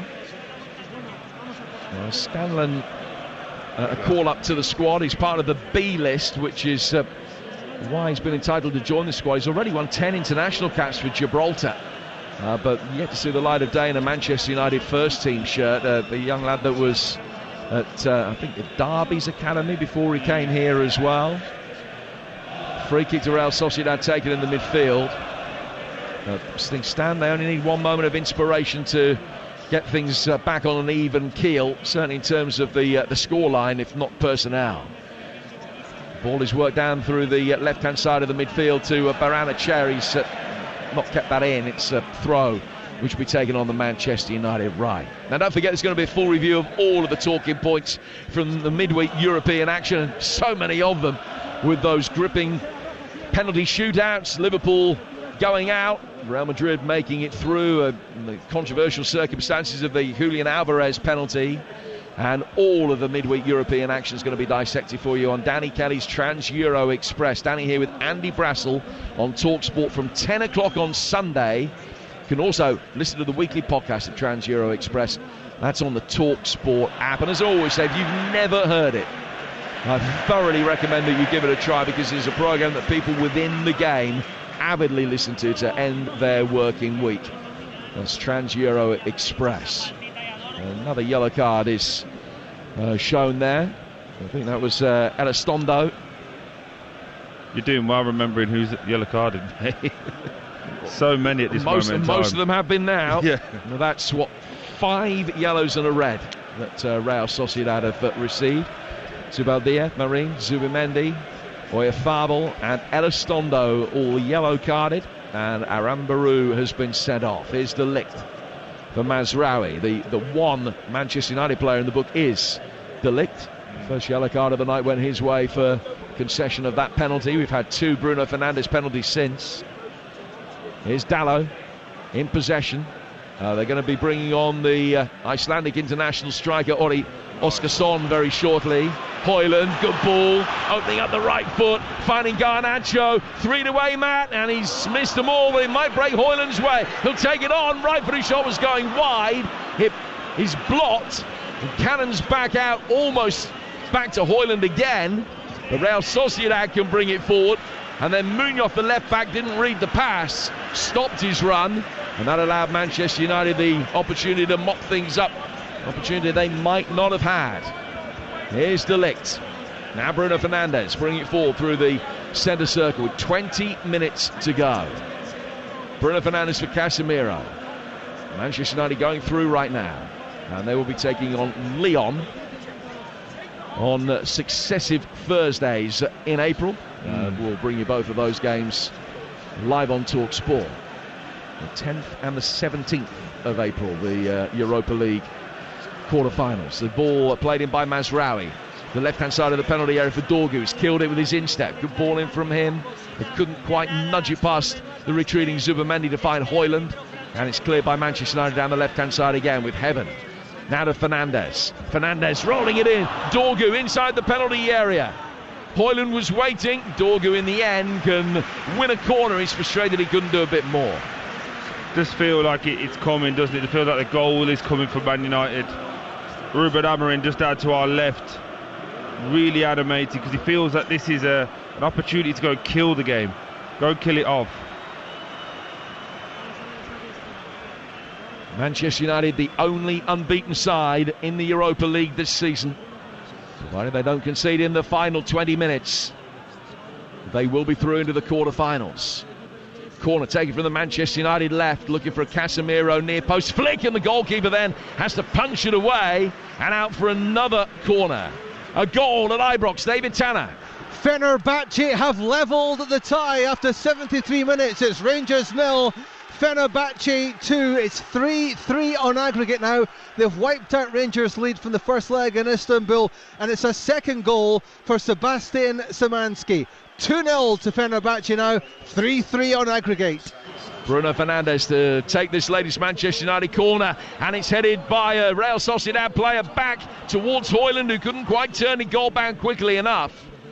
And the Spanish side can then clear, but Bruno Fernandes kills it beautifully with a right-footed effort, just brings it down out of thin air, then flights it forward towards Casemiro, has missed him, and it's gone out of play for another corner. Is it, which will be taken over on the far side, or has it gone out of play for a throw just down by that corner flag? 2-1, Manchester United leading with 18 minutes to go.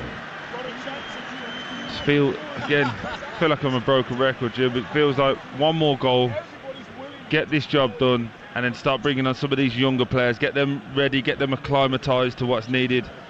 Maybe bring off some of your players that have played a lot of football over the last couple of weeks. And it should be a great night for Man United in that case. Into the hat for the next leg. And hopefully we get to go to, say it was Lyon? It is Lyon. I've never been there, have you? Yes. Well, you can show me around, hopefully. Yeah. Drinks on you. Never. You know me. Bruno Fernandes out of the edge of the penalty area. Back for Casemiro. Casemiro working it forward towards the edge of the penalty area, and it's cleared. Yeah, if the drinks are on me, I'm not on that. That's how it works. Here's Casemiro. He's inside the centre circle. Dallo making an early darting run forward. Real Sociedad still wanting to bring Ori Oskarsson on, and the ball hasn't gone out of play yet. Dallo down towards Garnacho. Just kept in by Munoz, who digs it clear, but only finds Mazraoui. Mazraoui able to bring the ball further forward down the right-hand sides, worked in towards Dallo, and he's won another corner, which will be taken on this near touchline. And there's another yellow card is going to be shown. I think it was either Barrenechea or Munoz who picked up that latest yellow card, and I think that's descent again, is it? Yes, it is, from Barrenechea. He's not happy at all. So that's what, 5-6 yellows and a red that they've had now. Fernandes will come across to take the corner. Spurs back ahead on aggregate. 3-1 up on the night, 3-2 up overall. Wilson Odobert has scored 2 of those, and he's just put Spurs' noses in front. Walsall have equalised again at Bromley through Jamil Matt. 2-2 there with 20 minutes left. 16 minutes left at Old Trafford. Manchester United 2, Real Sociedad 1. Bruno Fernandes with another corner in towards the penalty spot and headed clear.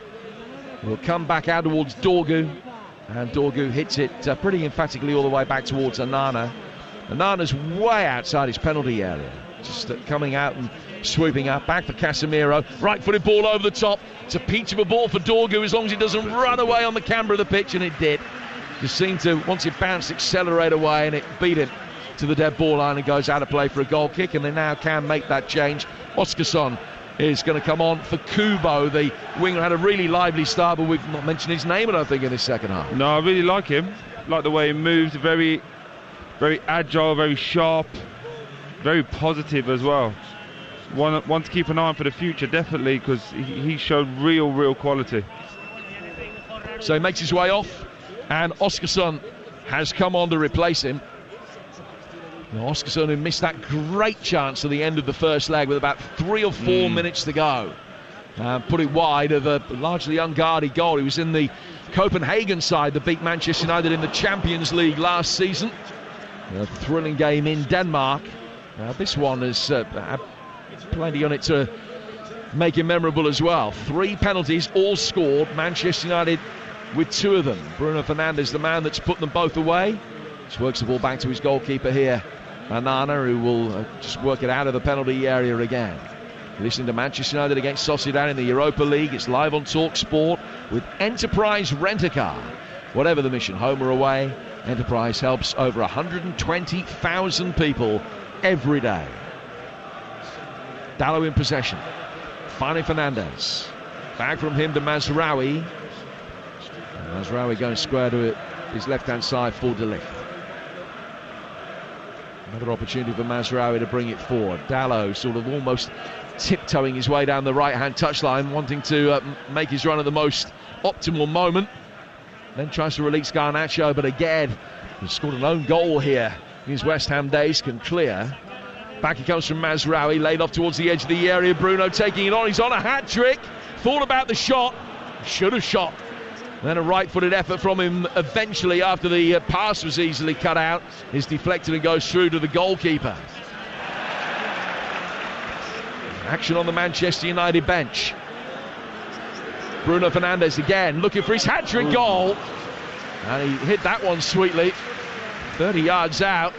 And plenty of movement of the ball in the air, but the goalkeeper got his hands behind it and he's able to make the save. Toby Collier coming on here for United with 13 minutes to go.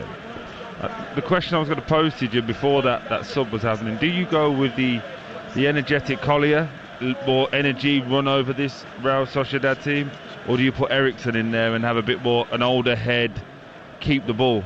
Clearly Amorim thinks they've got more energy, more legs, and they can run over this Real Sociedad midfield. Is Casemiro coming off? So that would like to think he thinks he can get a 3rd goal in this game. I really like Collier. I think that he is very industrious. He's more of a straight swap for Casemiro than Eriksen would have been, and of course Eriksen's got the experience, but I think that it can only serve Collier well. Getting 10-12 minutes. United will hope that it is only 10 or 12 tonight and not 40 odd, but from what we've seen of him in a Manchester United shirt, he's more than capable of just being able to do a job alongside Bruno Fernandes here, rather than the more experienced player. I think probably with a little bit more defensive nous about him. You're also seeing a glimpse into the future as well in this Man United team. Zirkzee looking to release Højlund. I mean, what would set the seal on the night for Manchester United and Ruben Amorim is Højlund scoring his first goal in 21 games. If we could get that, it would be pretty much a perfect night. Yeah, absolutely. Bruno Fernandes has given a free kick away, which will be taken by Real Sociedad. Not in a dangerous position per se, but it's, 25-30 yards outside the penalty area, a chance to tease it forward. They want to make another change first, and they're going to be bringing Traore on. So Traore is a right back. He made his comeback 10 days ago after 6 months out through injury. Malian international who made his name with Rennes in France. And he's come on, I think, to replace Elizondo. Yes, Alex Elizondo, the man that's making his way off. So he's come on a right back. In comes this free kick. Easily headed away by the retreating Heaven. The second ball back in, just went over his head. Comes back out here for Traore, deflected effort. Oskarsson got there first ahead of the goalkeeper, but got there from an offside position, and although his first touch took him way wide and any chance had gone really, still Manchester United very grateful to see the offside flag come up. Crowd of just a little over 73,000 tonight, so a few empty seats in. But the majority of those here will be delighted with the result, and many of those will be pleased with another improved performance. That was Zirkzee that drew Troy's praise. Clipping it back here for Garnacho. Right-footed effort from him is blocked. Collier is going to be first to it, though, on the edge of the box. Comes back outside the left-hand side of the penalty area. Little 1-2 with Dorgo, then releases Garnacho. Garnacho pulling it back. Fernandez, little reverse ball. Zirkzee, good save. Diving away to his left-hand side, Ramiro could beat it away. Comes back for Dallo. Now Mazraoui has it 10 yards from the dead ball line, and he's beaten Munoz. Clips it up. Zirkzee again, little header down and across the face, past Højlund, and out of play for a goal kick. He'll be wondering how he hasn't scored. But arguably been his best game in a Man United shirt by a country mile. The little trick on the edge of the byline there, but he's got a defender with him. Controls with his right foot, taps with his left, goes straight past the defender, gets a shot off, a great save, and then right at the end there, Mazraoui now, little nutmeg, stands a lovely ball up to the back post, and it's a really bad header, to be honest with you. He's headed it down into the ground, which he should do, but it's neither a header at goal or a header to Højlund, it's in between. But honestly, as you said earlier, Jim, for this team, you would expect Zirkzee or Højlund to score, and it would just feel like it'd be a perfect night. But the more this goes on, the more it raises that question of, are they going to be good enough for this Man United team? I'm willing them. Everybody in here is willing them to do it. But the more you're seeing it, it's like, it's just not working, is it, at this moment in time? I mean, Zirkzee has drawn more than his fair share of criticism, I would argue. But when you speak to people that have played, I think the opinion of him is pretty positive. I think that a lot of people say, do you know what, there's a player in there. Yeah. And that's what most ex-pros tell me. Yeah, he's got something about him. I mean, I'm not sure how you can harness it necessarily, but he has got something about him. And you saw that self-confidence that he's got with that wonderful touch over on the far touchline moments ago. But then didn't have the more routine finish. He did the hard bit, not the easy bit. And that's the bit, isn't it? Everyone can see there's players with both him and Højlund, but it's more what are we going to see that's going to keep you in this Man United team, that's going to get these fan base coming back, getting the names on the back of the shirt, because that's goals, unfortunately, for strikers. That's all you're judged on. There's games we've watched, haven't we, where Fernandez hasn't played well, but he'll score a goal, get an assist, and no one cares. For these strikers, they're playing really good football tonight, probably the best in a Man United shirt. Again, Zirkzee there, just skipping past people. You've got to score goals, you have to. Yep, 2 in 18 in all competitions for him. He's 15 without one in the Premier League, and Højlund, as we mentioned a couple of times, 20 without a goal in all competitions coming into tonight. Collier, a tall blonde-haired midfielder, switching the ball to his left-hand side for Aidan Heaven, and the 18-year-old, I'm sure, will be thrilled with his performance, the experience of the night of starting a game for Manchester United for the first time, making his European debut in a must-win game that at the moment is going to see a win bonus for him as well. Dorgu looking better with every Manchester United appearance. Ball played out to the left-hand side for Manchester United. Dorgu continuing his run. I think that was a fair challenge on him. No, referee's given another penalty.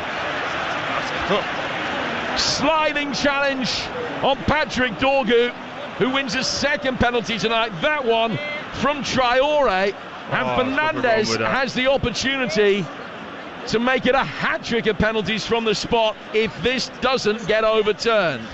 I think of the 4 that have been awarded tonight, this is the most dubious. I think this is going to get overturned. I think it's a great tackle. Wait, is he already overturned it? I think he's overturned it himself, hasn't he? Well, he's going to call Dorgu over here. Officially, the penalty check is ongoing. He's going to call Dorgu over. And yes, it has been overturned. Well, then it's a corner then, no? It's a good tackle. I'm not sure that the referee really is too sure what's going on. He's going to restart play with a drop ball. Well, surely that's just a good tackle and it's a corner, right? Or have I just not learned any of the rules? Come on, Jim, help me out. I've got nothing for you, Troy. I'm sorry, I don't know. So I do not know. So clearly he's overturned it. His linesman's got involved, said he's won the ball there. Then it just has to be a corner, right? Look. So we're having another look at the challenge. Dorgu, it is a brilliant tackle on him. Clearly no foul, having seen the replay. But I suppose it's because a penalty was given and it then gets overturned. Oh no! It is a drop ball to restart things, or as Dorgu's told him. Dorgu's told him it's a good tackle. Now, I'm all for players being honest and being nice. Get the job done. That's not your job to referee the game. It might get down as the old Paolo Di Canio one where it's good sportsmanship. Get the job done. Lyon will definitely be playing the winners of this. At the moment, that will be Manchester United. Lyon are 4-0 up on the night and comfortably ahead on aggregate. United with defending to do against the 10 men here. A better ball towards Oscarson might have caused problems for United. As it is, it's 2 against 2 at the other end of the field. Might be 4 against 3 in a moment. Garnacho, here's Bruno on a hat-trick. Goal. Delivered. There's a difference. The match ball for Bruno Fernandes. Some respite for Manchester United and a place in the Europa League quarter-finals. Brilliantly taken, classic counter-attacking goal. Ball work forward. They waited for Bruno's run and he fired it across the face of the goalkeeper in off the left-hand post. And Manchester United, with 3 minutes to go, have a 3-1 lead, a 4-2 aggregate advantage. This could have been a pretty tricky hurdle to get over, and they've actually, after that bad start, done it with aplomb. A Bruno Fernandes hat-trick, and United are in the last 8. Wow, just taking in this moment of this atmosphere. What play from Garnacho, drives in, 3v2, Fernandes keeps going. Wonderful time pass from Garnacho, and the difference between a proper finisher and the strikers that Man United have currently. Fernandes never looked up, knew where he was on the pitch, fired it into the far corner.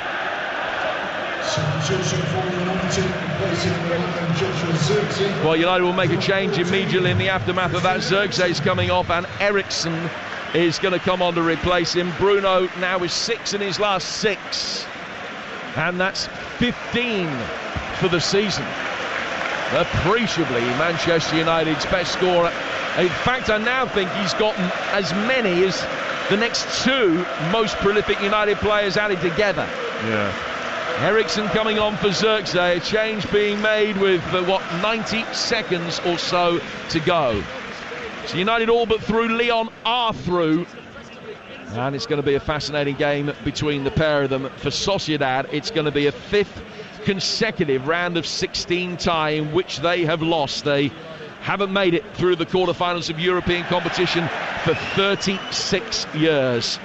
And that drought goes on. You're listening to Manchester United against Real Sociedad in the Europa League. It's live on TalkSport with Enterprise Rent-A-Car.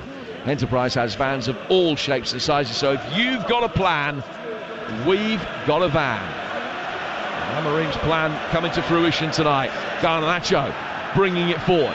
Just couldn't get too far. Another yellow card is shown for dissent against the Real Sociedad player. It's Navigared that time. He's had a free kick go against him, and he's talked his way into the book. Free kick taken quickly by Fernandes. Chipped over towards the Manchester United left. Dorgu back for Eriksson. Bruno Fernandes to Eriksson. Eriksson on the edge of the Real Sociedad penalty area. Poor delivery, but he's still got a corner out of it. It's come back off the thigh of Traore. We're in the 90th minute, and Manchester United are now coasting. I wanted to ask you 2 questions, Jim. First one, you know that feeling you got when Fernandes went through?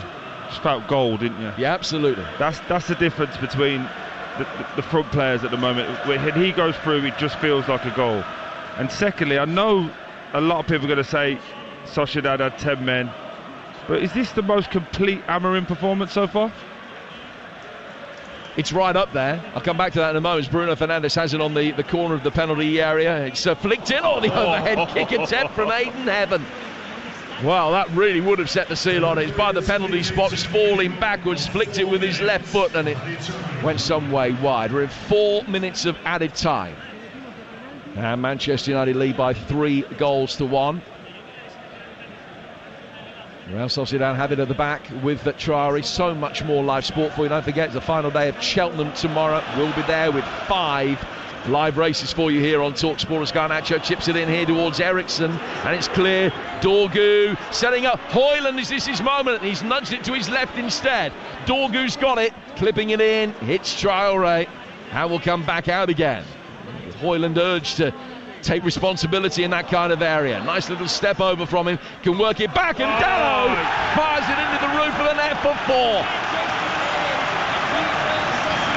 And I think this will go down as one of the best Manchester United performances under Ruben Amorim so far, one of the most emphatic victories.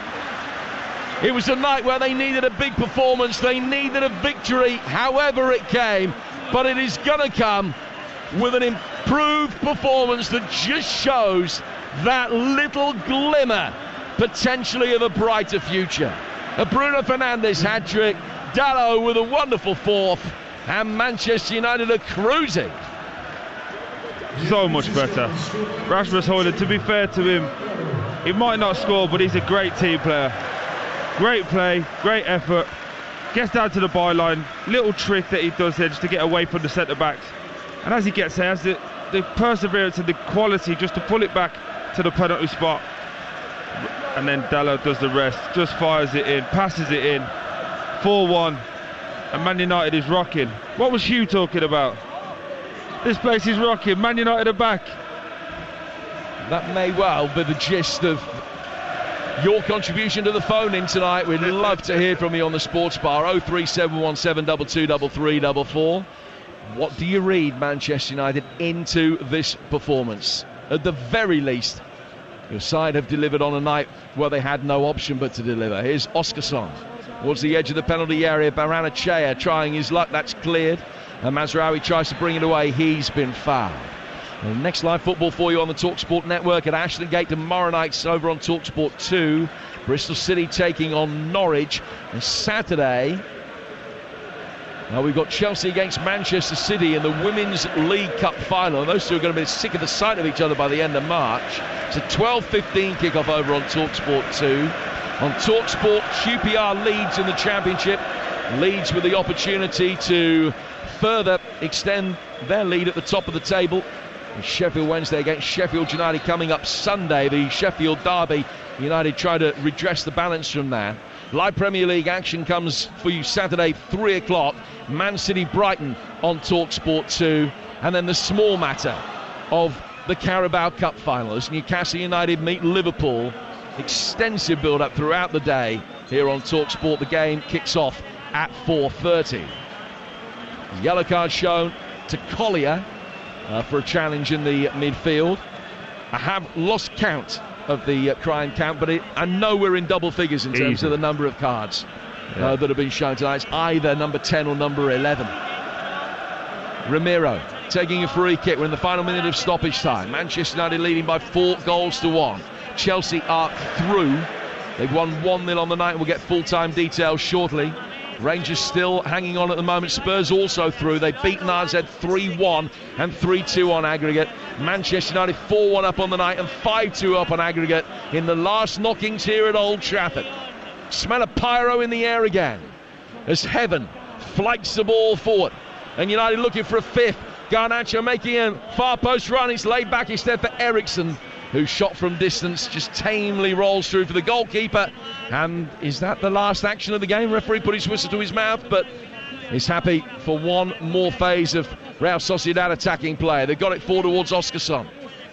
The Icelandic international laying it back through the midfield. Clipped left-footed by Oyafabel. Down towards Munoz, the fullback. 4 from him to Trientes. Again with the long diagonal switch. Munoz has got it. Little reverse ball round the corner. The offside flag up against the Oefabel, and that is going to be the end of the night. A night that could have been effectively the end of Manchester United's season. But they've been brave, they've been cool and calm when they've needed to be.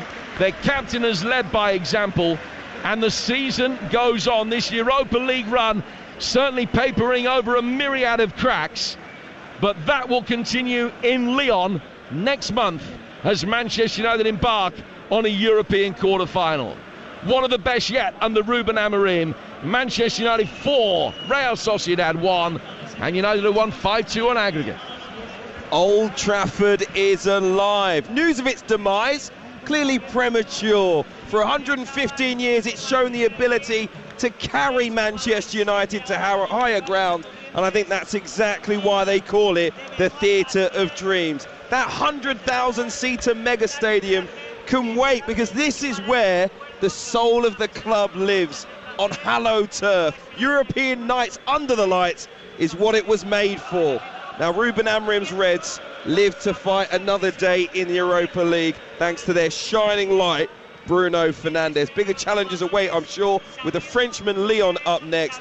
But this is a night which is going to give huge encouragement to these fans singing aloud inside Old Trafford. 03717 22 3344. We'll have the sports bar on the way with Jamie O'Hara and Jermaine Pennant. You can have your say on what you've heard this evening and just what it might mean for turning this team into a side that might well challenge for this Europa League. We shall see. Let's head to Stamford Bridge where the full-time whistle has gone with TalkSport's Ian Abrahams. Chelsea 1, Copenhagen 0. Kiernan Dewsbury Hall with the winning goal in the second half. It was a good goal as well. Picked the ball up 30 yards out, wiggled his way inside the penalty area, and from about 6-7 yards out found the back of the net. Cole Palmer came on in the second period but remains unconvincing in his form right now. Chelsea weren't brilliant tonight, never had to be, but they could have done a whole lot better in front of a big crowd at the Bridge. But they go into the quarterfinals of this competition. They beat Copenhagen 1-0 here tonight on aggregate, ending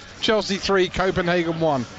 At Spurs 3, RZ 1. James Maddison's goal either side of a double from Wilson Odobert means there's breathing space for Ange Postecoglou. His side are through to the Europa League quarterfinals to face Eintracht Frankfurt next. Will Rangers be heading into the last stage? Let's head to Ibrox with TalkSport's David Tanner. We'll find out after extra time, because after 90 minutes it's finished. Rangers 0, Fenerbahce 2, 3-3 on aggregate. It was a goal in each half from Sebastian Szymanski, the Poland international. 2 cracking finishes at that. Rangers were in control until the 45th minute and that terrific opening goal.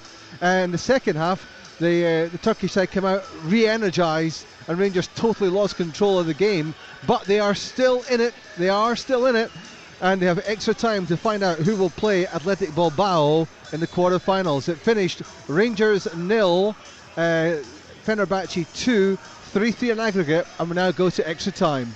Updates, of course, will continue throughout the sports bar. You won't miss a significant moment. Just to let you know, Walsall 2, Bromley 2 in League 2. It means the Saddlers stay top, 3 points clear of Bradford, having played a game more, while Bromley stay down in 10th. OK, it's time now on TalkSport for us to pick our man of the match with Enterprise Rent-A-Car. Man of the match on TalkSport with Enterprise Rent-A-Car. Whatever the mission, home or away, Enterprise helps over 120,000 people every day. Troy Deeney, who have you gone for? It can only be one man, because he's the man that saves every time. But before I say that, I want to give a special mention to Xerxes. I thought he played really, really well. Heaven as well was excellent, centre-back. But it has to be Bruno Fernandes. Every time it's a big moment for Man United. This player steps up.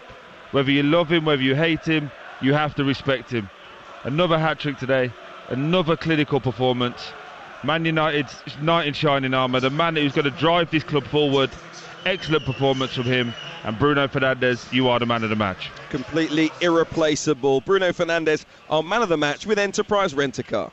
Man of the match on TalkSport with Enterprise Rent-A-Car. Enterprise has vans of all shapes and sizes. So if you've got a plan, we've got a van. You're listening to Kickoff on TalkSport with Ladbrokes. It's 18 plus. BeGambleAware.org. Another eventful night of European football. Spurs, Manchester United, Chelsea go marching on in Europe. Rangers still fighting for their survival. It was an evening where Ruben Amorim's side took a step forward and stayed in the fight for a most unlikely trophy. A hat-trick from Bruno Fernandes and a cherry on the cake from Diogo Dalot. The future bright, fingers crossed, for United. It's finished Manchester United 4, Real Sociedad 1, 5-2 on aggregate, and they're into the Europa League quarter-finals. When it's time to scale your business, it's time for Shopify. Get everything you need to grow the way you want. Like, all the way. Stack more sales with the best converting checkout on the planet. Track your cha-chings from every channel, right in one spot. And turn real-time reporting into big-time opportunities. Take your business to a whole new level. Switch to Shopify. Start your free trial today. City of Hope. We're more than just a top-ranked cancer hospital. For over 100 years, we've been making breakthroughs, pushing the limits of what's possible, targeting cancer at the molecular level, pioneering treatments used worldwide. At City of Hope, your entire cancer-fighting team is bound together by a single mission: to cure your cancer. And now City of Hope is closer than ever, providing patients in Northern Illinois the cancer care they deserve. Learn more at cityofhope.org. I love this song! I love nachos. Loving everything? You might be buzzed. You know what I'd love? A ride when it's time to head out. If you see a buzzed warning sign, call for a ride when it's time to go home. Buzz driving is drunk driving. A message from NHTSA and the Ad Council.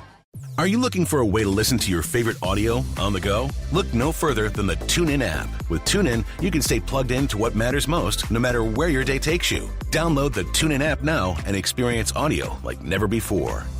Your favorite podcasts are a bit like close friends. They get you through long commutes, tough workouts, and more. And TuneIn has your favorite shows right on deck. Whether you love cracking mysteries with true crime pods or catching up on news and sports with daily recap shows, it's all here. Or find some new faves with top shows like The Daily. This is The Daily. Today. And called Chuck Schumer a loser. Now, he's striking the stuff you should know. I'm good. I'm thrilled about this one, man. I love like mysteries, although this isn't necessarily crime. Yeah. And to run across one that's like Pod Save America. Welcome to Pod Save America. I'm John Favreau. I'm Alyssa Mastromonaco. I'm John Lovett. I'm Dan Pfeiffer. Also joining us here tonight, Michigan State Senator Mallory McMorrow. And more. Hear it here on TuneIn. Call something classic, you've got to mean it. And that's why when we say TuneIn's exclusive classic hip-hop station is the real deal, we mean it. From golden age gems from OGs like Tupac and Biggie to chart-topping bangers from the biggest artists of all time like Jay-Z and DMX. There's a little something for every hip-hop fan on this station. Ready to find your flow? It's your boy, just Jay-Z. search Classic Hip-Hop or tell your device to play Classic Hip-Hop on TuneIn to listen. Maybe it's time to switch. Bonjour! It's a prompting Nadian battle of the ball booters beginning with B as bold Bournemouth bid to beat the Bees of Brentford. And TalkSport bet as a broadcast boost that'll make your Saturday bloomin' brilliant. Bournemouth versus Brentford. Brian Mbeumo to score and Ryan Christie to be carded. Latest price 15-1. Broadcast boosted price 18-1. For this and other odds that'll bring home the bacon, visit TalkSportBet.com. Bodacious broadcaster, bring it on, bookie. Terms and conditions apply. 18 plus. GambleAware.org. We've got it at Selco. Selco, it's where the trade go. There's a reason why the trade go to Selco Builders Warehouse. Right now, it's because we've got a real deal on 2.4 by 1.2 metre sheets of Enotherm 100mm PIR insulation for only £31 ex-VAT. Now that's a real deal. See online for more real deals or visit your local Selco today. We've got it at Selco. Selco, it's where the trade go. That charged at 20%. The Cheltenham Festival is here, bursting with big names, big races and huge ITV7 jackpots.